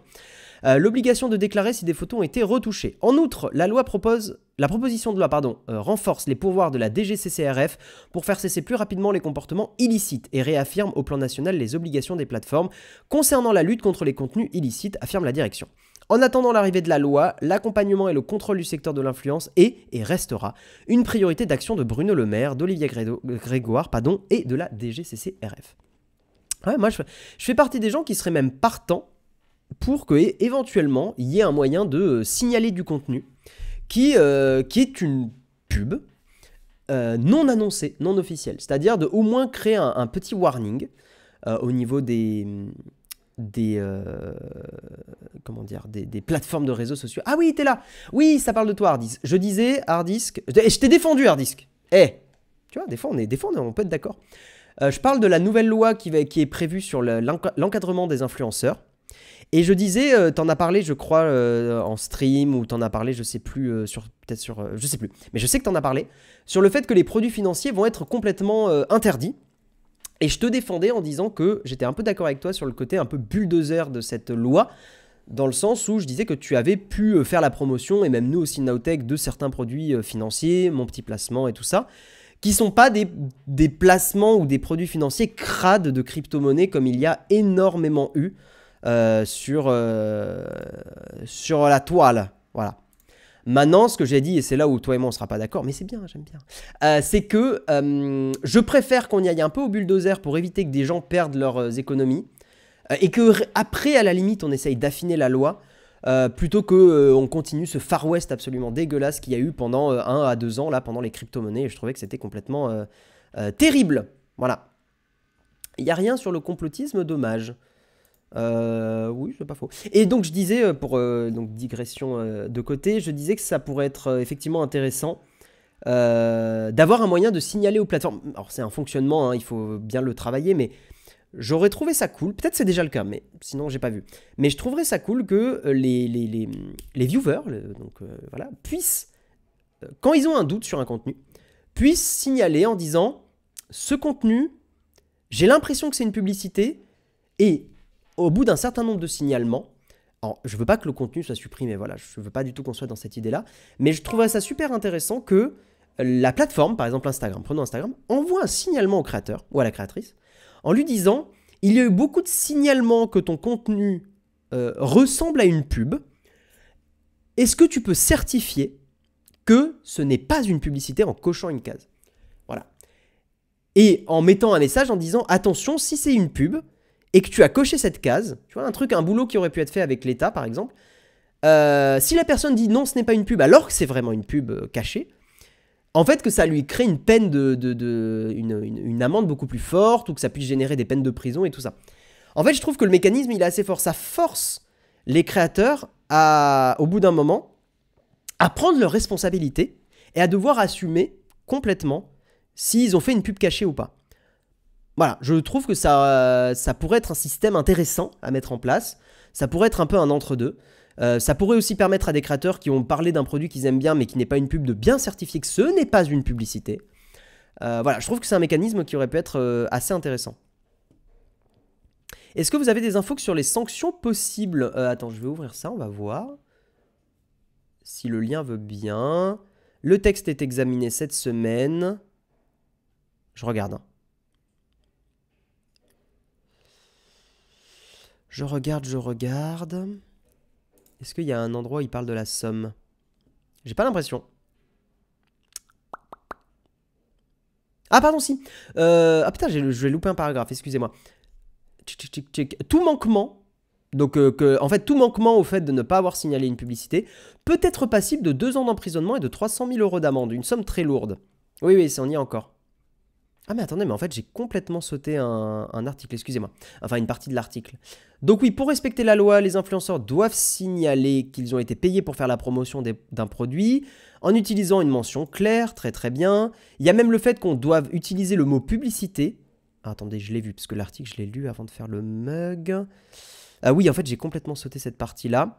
Donc il y a l'idée de devoir obligatoirement mettre la mention publicité. Moi je trouve ça bien, je trouve qu'au bout d'un moment, il faut appeler un chat, et moi, ça nous gênerait pas du tout d'utiliser le terme publicité. Voilà. Tic, tic, tic, tic, tic. 60%, hein, oui, ça je l'ai dit, 60% des influenceurs ont été contrôlés. Bah bref, oui, après, bon, le reste de l'article en soi, pas forcément important de le relire, mais ouais, voilà pour la somme.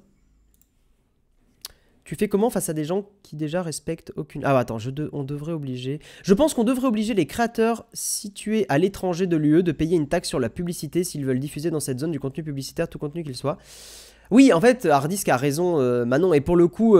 Enfin, c'est vrai que pour le coup, bah, nous, on est dans le milieu, donc on connaît... Nous, alors nous, on n'est pas à Dubaï, hein, ni Hardisk, ni nous et tout, mais on connaît bien le milieu, voilà, on le connaît bien.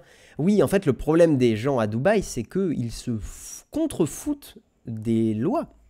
S'ils sont à Dubaï, c'est vraiment pour ne payer plus d'impôts, pour totalement sortir du système français et toucher 100% de leurs revenus.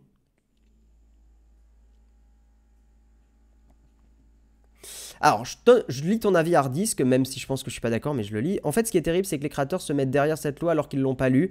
Mais comme il s'est créé un mood de soit tu es un flux voleur, soit tu es pour cette loi, ils ont pas le choix, c'est que de la com. La loi a énormément de problèmes, c'est vraiment un mauvais texte, mais personne n'en parle. Mais je serais intéressant d'en discuter avec toi. De toute façon, on se voit bientôt, Mister Hardisk, on en rediscutera. Si tu as des points un peu précis de la loi que tu trouves problématiques, je suis curieux. Ça serait bien qu'ils demandent aux influenceurs d'indiquer plus clairement quand ils font une OP. Je trouve que la mention ad, ajoutée tout à droite en fin de titre, un peu léger. Je suis assez d'accord avec toi, Caradoc.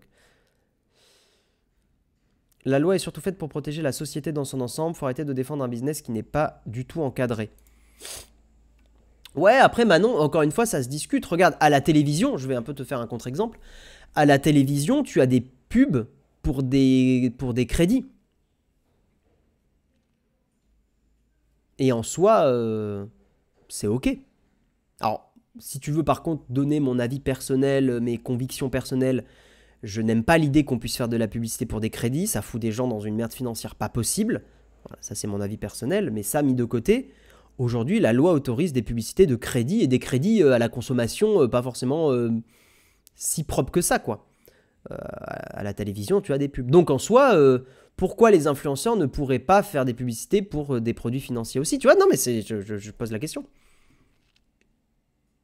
À la télévision ou dans les rues de Paris, par exemple, tu as des pubs pour des bêtes clics et des choses comme ça. Et pareil, si tu veux mes convictions personnelles, je trouve qu'on ne devrait pas faire des publicités pour des services de paris en ligne.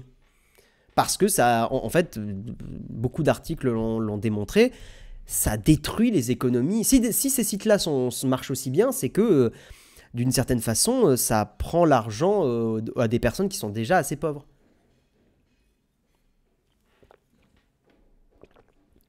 Oui, mais il y a un message de prévention à la télé. Ouf, ouais, Yves Castel, soyons honnêtes, il est mou le message de prévention, hein. Par exemple, la loi oblige les influenceurs à l'étranger à prendre une agence française pour les représenter. C'est d'une bêtise crasse qui va respecter ça. Ils sont déjà réfugiés à l'étranger. C'est un vœu pieux, ok. Je pense aussi qu'on supprime ces pubs pour les sites de paris sportifs à la télé, dans la rue aussi. Ok, ok, ok. Ça serait beaucoup mieux d'obliger les influenceurs finance à suivre une formation avec l'autorité des marchés financiers. Ouais, je suis assez d'accord avec ça, Ardix, pour le coup. Je le ferai avec plaisir et on pourrait avoir un écosystème vertueux de gens qui travaillent avec des boîtes régulées. Non, mais je suis assez d'accord avec Ardix que tu n'as le droit de faire de la promotion de produits financiers qu'après avoir suivi une formation approuvée par la DGCCRF ou l'autorité des marchés financiers. Ouais, ouais, ouais.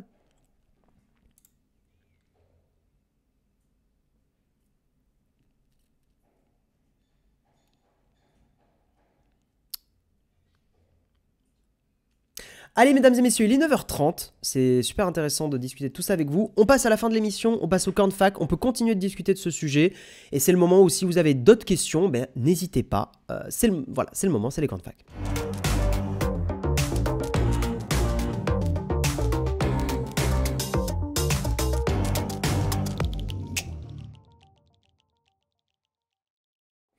Ouais, Ardis, tu dis la télé a le droit de faire des pubs Winamax, c'est un scandale. Ouais, non, mais je partage. Je partage. Villebrequin aussi, mais eux, c'est Bébou.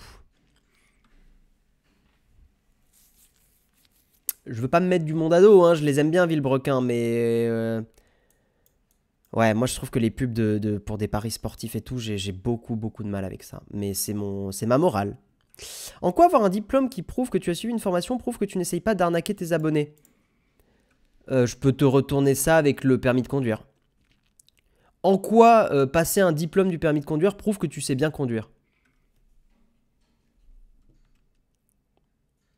On peut aimer Villebrequin et être en désaccord avec le fait de bosser avec Winamax, les deux sont possibles, tout à fait.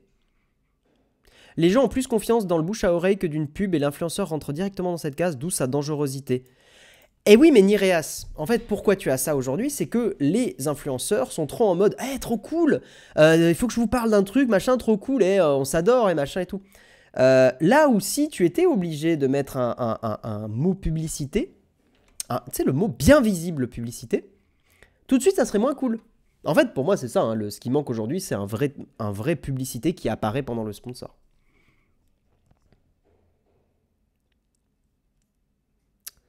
Bonjour, BetClick et compagnie sont autorisés tant qu'ils payent des impôts en France. Si l'État réglemente les influenceurs de Dubaï, c'est juste parce qu'il veut pouvoir les taxer.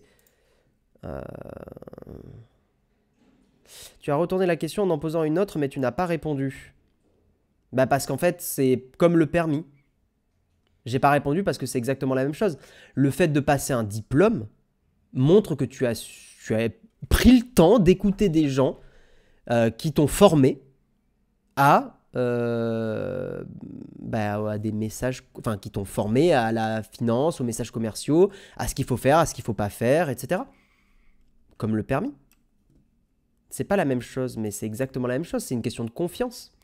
C'est-à-dire qu'en soi, le fait d'avoir le permis ne garantit pas du tout qu'une personne sait parfaitement conduire, comme le fait d'avoir une formation pour faire de la publicité enfin de produits financiers ne garantit pas que la personne la fera correctement. Mais au moins, tu as une attestation qui dit, tu as un papier qui te dit, cette personne a été formée pour faire ça. Comme le permis.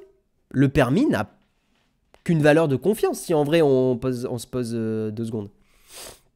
En gros, voilà, exactement, Bistropixel, il le dit. En fait, vous ne pourrez pas dire « je savais pas ». Voilà.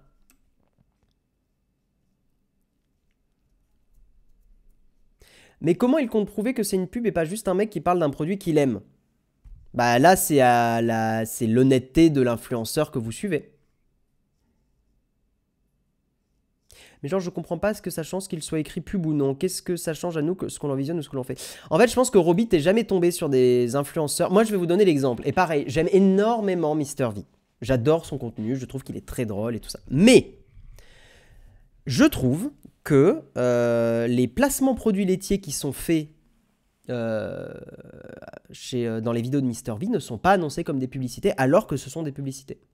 Sa vidéo sur les Jones, que je vais vous montrer, on peut prendre 2 secondes, on est dans les cornflakes, c'est vendredi, tout est permis. Cette vidéo, quand je l'avais regardée la première fois, voilà, la première fois que j'ai regardé cette vidéo, donc la vidéo de Mister V et Jones, là, je n'ai pas d'indication que je vais regarder une pub. Je vous la remets depuis le début au cas où il y en a qui doutent. Ici, je vais enlever les sous-titres. Là, vous voyez, on est au début. Rien n'indique que c'est une pub. Et pourtant, même s'il y a tout un travail, tout un enrobage, le fait de voir des vaches ici, c'est une publicité pour les produits laitiers. La preuve, tout en bas, en partenariat avec les produits laitiers. Tout en bas en petit. Remerciements, les produits laitiers, blablabla. Il faut appeler un chat, et j'aime beaucoup Mister V. C'est une publicité pour les produits laitiers, et la preuve à un moment, c'est que y a des moments où il parle de fromage, il y a des moments où en gros, ça montre sous un jour, alors drôle, hein, rigolo, tout ça. Après, il y a tout le délire où ils partent effectivement aux États-Unis, donc là, il y a moins la notion de produits laitiers, de trucs comme ça. Mais au début de la vidéo, il y a un vrai truc sur le fromage, sur les vaches laitières, sur tout ça. Et vous ne le savez pas, mais en fait, à ce moment-là, le fait qu'il soit justement dans une ferme avec des vaches et tout, vous êtes en train de regarder une pub. C'est une pub qui ne porte pas son nom, voilà, ce moment-là. C'est une pub qui ne porte pas son nom, mais c'est une pub. Et j'ai un vrai problème avec ça. Voilà. J'ai l'impression que tous les placements produits laitiers sont comme ça sur YouTube. Oui, c'est un problème. C'est comme quand je mate un James Bond, il n'y a pas écrit #ad pour Aston Martin. Dromadaire, je trouve que c'est un problème. Les placements de produits dans les films, c'est un problème. Ce n'est pas annoncé clairement. Il devrait y avoir un encart qui dit, peut-être avant le film, un encart qui dit, et c'est chiant, bah oui c'est chiant parce que c'est une pub, mais un encart qui dit, dans ce film, il y aura des placements pour telle marque, telle marque, telle marque. Alors si c'est écrit dans le générique, c'est pas écrit au début, Jess. La publicité, si tu ne le sais pas avant, c'est une publicité cachée.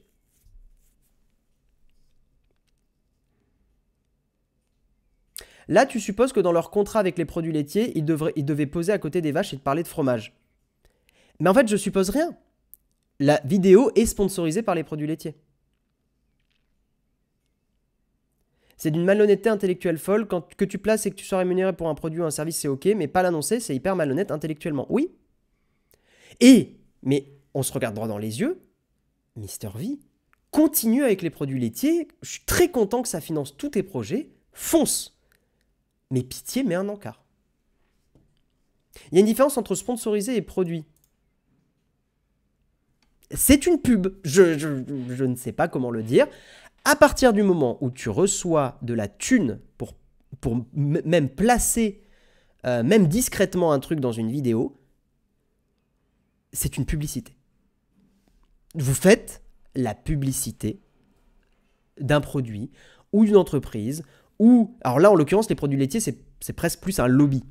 Vous faites la promotion des produits laitiers en général parce que derrière il y a le lobby. Dans ce cas, dans les films, on met en encart pub. Oui.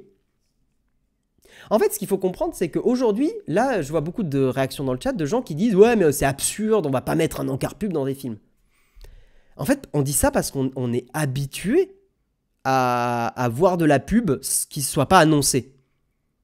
Mais il faut pas qu'on s'y habitue. C'est pas bien. C'est pas une bonne chose. Et justement, là, pour le coup, c'est là où Hardisk et nous, on se rejoint, c'est que full transparence. Transparence totale. Quand vous regardez une vidéo de Nowtech, vous avez toujours un encart qui vous dit les relations commerciales qu'on a avec ce dont on vous parle dans la vidéo. Même quand ça ne nous arrange pas. Et n'en déplaise à d'autres youtubeurs, je ne vais pas les citer, mais on en a un peu gros sur la patate. Le voyage qu'on a fait à Panasonic récemment, au Japon pour Panasonic, est annoncé, et on en parle dans la vidéo. On le dit, c'est un voyage financé par Panasonic, et on vous parle des Lumix S5 II. C'est un voyage où Panasonic a invité Nowtech, et en l'occurrence Jérôme, au Japon. Vous connaissez les flux financiers. Oui, nous, on va encore plus loin, Hardisk, mais globalement, on a la même idée. Voilà.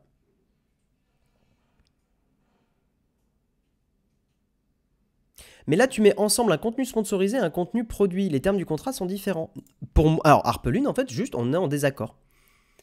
Pour moi, que tu fasses un placement de produit, une mention, que dans une vidéo, tu fasses apparaître vaguement des vaches laitières, on parle de la même chose, c'est de la publicité. Mais si tu fais ça dans les films, ça ruine le marché du sponsoring. Parce que c'est peut-être un marché qui n'a pas sa place dans les films. On s'y est habitué, on a l'impression que c'est normal, ça nous choque plus. Moi, ça me choque.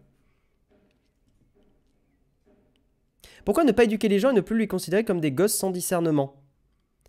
Parce qu'en fait, si tu veux, Bond Street, moi, c'est ce qu'on reproche avec... Là, pour le coup, je parle aussi au nom de Jérôme. On en a marre de voir de la publicité qui s'immisce de plus en plus cradement dans les contenus. Et je trouve que ce qui se passe dans la vidéo des Jones, mais il y avait aussi... c'est pas la première fois, les produits laitiers, qu'il y a ça sur Internet. La façon dont c'est insufflé dans la vidéo, ce n'est pas honnête. Voilà, c'est pas honnête. Le fait de voir des vaches laitières, le fait de voir tout ça, c'est pas honnête. C'est pas clair, c'est pas précis, c'est pas tout ça, c'est pas honnête. Une pub est une pub. Si tu l'annonces pas officiellement, c'est que tu as quelque chose à cacher. Et donc, selon toi, qu'est-ce qui fait que c'est mal? Alors, ce qui fait que c'est mal, je vais essayer de leur expliquer. Ce qui fait que c'est mal, c'est que, en fait, tu as pris de la publicité dans le visage sans qu'on t'ait prévenu que c'était de la publicité. En fait, la publicité, il faut que vous lisiez, hein, il y a pas mal... C'est Michel Desmurger qui a fait un livre qui est bien, j'en avais déjà parlé dans le mug, sur comment la publicité s'immisce dans le cerveau, comment elle rentre par plein de petites connexions et tout, et comment elle nous impacte, c'est assez intéressant.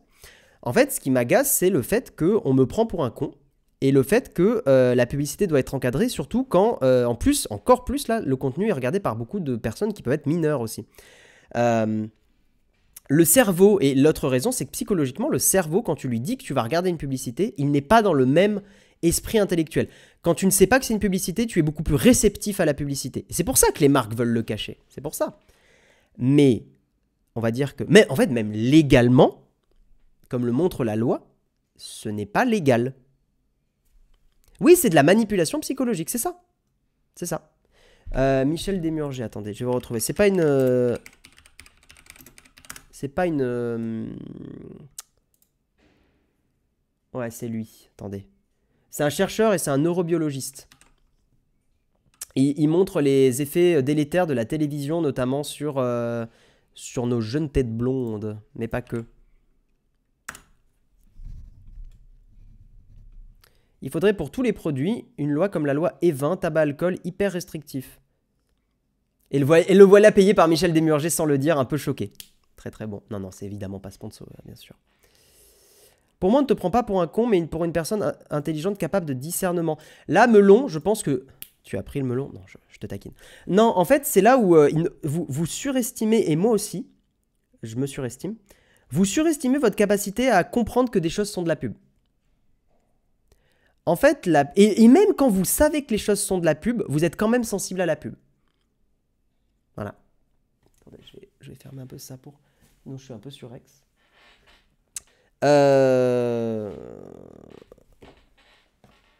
En fait, c'est très dur à expliquer, c'est simple à dire, mais pas à réaliser. Le fait qu'on bouffe H24 du contenu, effectivement, il y a beaucoup de pubs qu'on ne remarque même plus tellement elles sont omniprésentes dans le quotidien. Ouais.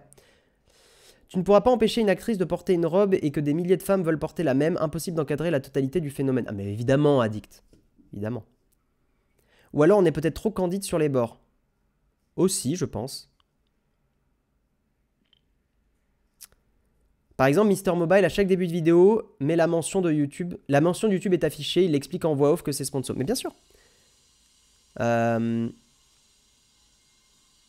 Vous critiquez Mister V, vous aurez toujours des enfants pour râler sur votre remise en question.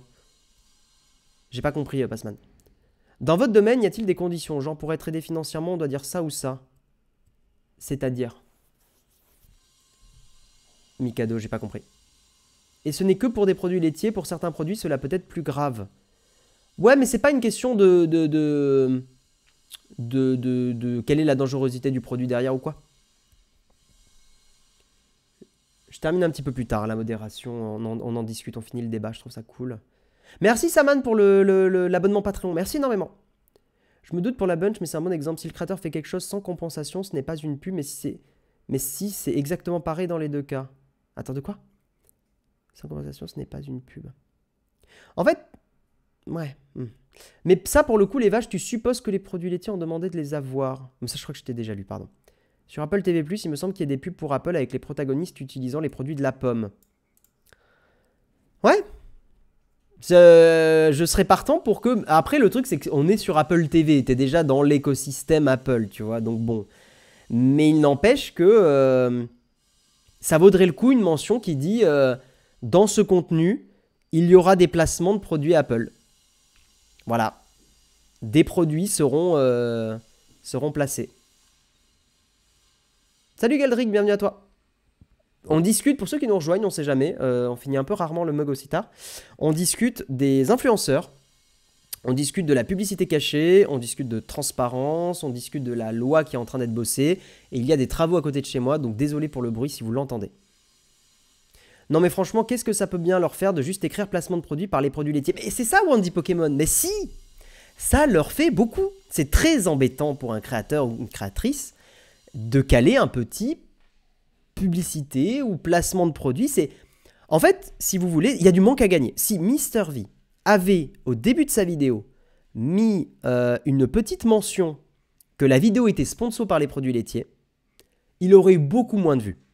Parce que les gens auraient crié tout de suite au truc de « Ok, mais tu fais un placement de produit déguisé, gna gna gna gna gna ». Le fait qu'il l'ait placé tout en bas de la description, noyé, c'est noyé en plus, complètement tout en bas. Voilà, c'est noyé, soyons honnêtes. Il faut utiliser le terme. C'est que la personne n'est pas à l'aise avec ça. C'est que tu n'es pas à l'aise avec ça.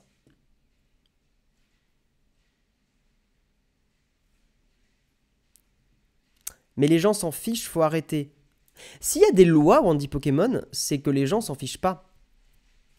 En tout cas, il y a des personnes et des députés, des ministres qui sont sensibles à ces sujets.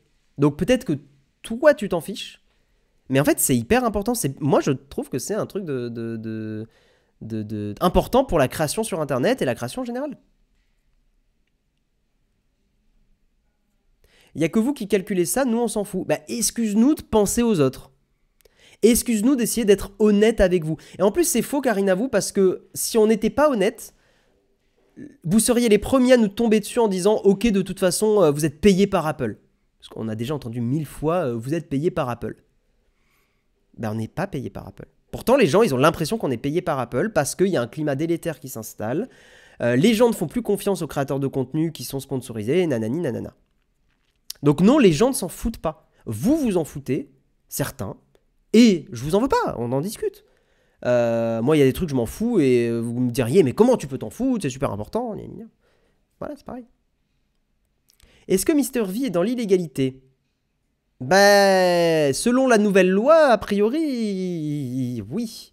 Parce que c'est pas annoncé clairement.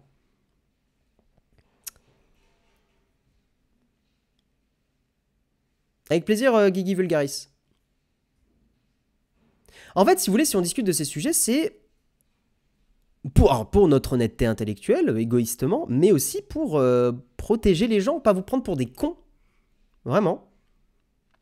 Et n'oubliez pas, là, vous êtes peut-être certains à être plus âgés, peut-être vous avez la trentaine, la quarantaine et tout, mais n'oubliez pas que vous avez des ados, même des enfants qui regardent ces vidéos et qui comprennent pas qu'on leur envoie des pubs dans le visage, quoi. Voilà, nous, notre truc, c'est pas on fera pas de pub, Nous, c'est, voilà, sur nos vidéos, il y a des sponsors, c'est de la publicité. Simplement, on ne vous prend pas pour des cons. Et quand il y a des vidéos publiées rédactionnelles, qui est une forme de publicité que on accepte, mais on n'est pas super fan, c'est pas un truc où on est toujours à l'aise, eh bien, nous, on vous le dit. Vous avez le truc, cette vidéo est sponsorisée par telle marque, on ne vous prend pas pour des cons et on vous laisse la possibilité de justement ne pas regarder la vidéo. Passman, si tu te fais supprimer, c'est pas... voilà, attention de ne pas alpaguer la modération comme ça. Parce que c'est pas méga cool. Il faut respecter les gens et respecter la modération, tout simplement. Je pense que ceux qui s'en tapent sont comme les utilisateurs de services dits gratuits. Ils baignent dans la soupe dont ils sont l'ingrédient. Non, mais après, il faut pas être dans le mépris non plus, l'atelier d'Arnaud. Ils sont pas heureux de se faire bouffer, c'est juste que quand t'as pas conscience d'un sujet, tu t'en rends pas compte. À l'instar de... Qu'est-ce que je pourrais donner comme parallèle? À l'instar de la clope dans les années 40, 50, la clope était vue comme un truc stylé avant. Et en fait, petit à petit, on s'est rendu compte que ça avait un impact négatif. Eh bien, je vais peut-être vous choquer, mais les publicités, alors oui, c'est pas un impact où vous allez avoir un cancer derrière et tout, mais les publicités sur votre mental et sur votre consommation et sur plein de choses vous influencent énormément.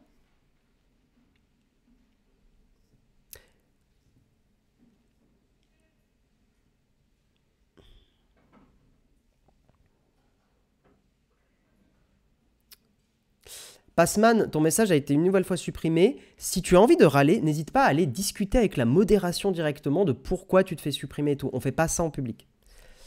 Voilà. Si tu as un souci de modération, va gentiment voir la modération, il n'y a pas de problème. On essaie de garder un chat sain. Ah oui, t'inquiète, il n'y a pas de souci, l'atelier. Je trouve dangereux que la plupart d'entre nous pensons que la pub ne fonctionne pas sur nous car on n'est pas crédule. La pub fonctionne sur nous. Ah oui, bien sûr. Même si la télévision affiche le début et la fin, ça marche. J'ai 41 ans et je sais que la pub marche sur moi, même quand j'y prends garde. Et les youtubeurs qui ont eu un séjour gratuit par Panasonic, alors t'étais peut-être pas là il y a 10 minutes, petit Jean Lecourt, mais si tu regardes notre vidéo, Jérôme te le dit très clairement que nous avons été payés par Panasonic au Japon. Voilà, on te prend pas pour un con. Ah, et en plus, oui, la cigarette, la publicité mensongère de la clope, c'est un bon exemple. Alors, on va pas tarder à arrêter le mug. Hein. Quand ta fille... Ah, tiens, Piacoman, tu dis quoi? Ça a l'air intéressant. Quand ta fille de 14 ans vient te voir pour te demander si elle peut refaire son nez ou des injections, crois-moi, tu t'en... Oh, bah c'est un très bon commentaire. Je me demande si on va pas terminer le mug sur ce commentaire. Donc, c'est intéressant. Pour tous ceux qui pensent que tout ça n'a pas d'impact. Alors, contexte, il y a énormément d'influenceurs et d'influenceuses, surtout des influenceuses, qui ont fait la promotion de chirurgie esthétique. Voilà, dans des choses pas très très clean, très honnêtement. Et donc, ton commentaire Paycoman02, il est super intéressant. Et on va terminer là-dessus, je trouve qu'il est bien. Quand ta fille de 14 ans vient te voir pour te demander si elle peut refaire son nez ou des injections, crois-moi, tu t'en fous pas. Tous ceux qui disent qu'ils s'en foutent, à mon avis, vous êtes soit très jeunes, soit vous n'avez pas encore d'enfants adolescents. Et j'aime beaucoup ton commentaire et on va terminer là-dessus parce que quand vous avez l'impression que la pub vous touche pas, je trouve que c'est exactement le genre de moment où la pub te revient, et la pub, on va dire la promo des influenceurs non contrôlés, vous revient en plein dans la face. Voilà. Et je trouve que c'est une bonne façon de terminer le mug. Dans les annonces, avant de se quitter, donc, la semaine prochaine, lundi est férié, si je dis pas de bêtises, donc il n'y aura pas de mug. Je regarde, hein. Mais lundi, normalement, on est d'accord, les gens, c'est férié. C'est la victoire de 45, donc il n'y aura pas de mug. Mardi, mercredi, jeudi, vendredi, il y aura des mugs. Je ferai mardi exceptionnellement et jeudi, la semaine prochaine. Voilà. Et ensuite, grosse annonce, le 15, à partir du 15 mai jusqu'au 26 mai, il y aura un mug un jour sur deux. Donc le lundi, le mercredi et le vendredi, parce que Jérôme est en vacances. Donc on a un petit service réduit de mug. Donc lundi, mercredi, vendredi, à partir du 15 mai. Voilà. Voilà. Je pense qu'on a fait le tour de ce mug ce matin. C'est très cool de discuter avec vous. On a on a réglé les problèmes d'autofocus aussi. C'était une grande aventure. On a discuté de plein de sujets. Je m'excuse si à certains moments j'ai pu être un petit peu taquin pour certains. C'était pas ma volonté. Ça peut m'arriver des fois quand le sujet il me prend un peu à cœur. Ça peut m'arriver voilà, d'y aller un peu. Donc je m'excuse si des personnes ont pris des trucs un peu personnellement. C'était pas ma volonté. je le dis, c'est important. J'espère que tout ça vous a fait un peu réfléchir au sujet de la publicité, de l'influence, de tout ça, parce que c'est très important. Nous, c'est nos métiers, ça nous concerne, et vous, ça vous concerne parce que vous regardez beaucoup de créateurs et tout, et de créatrices. Et je vous souhaite un bon week-end, et on se voit mardi. Voilà. Profitez bien de votre week-end allongé, comme le café, bien sûr. Et je vous fais des bisous, et je vous envoie, je sais pas chez qui, je vais aller voir. Des bisous, ciao tout le monde.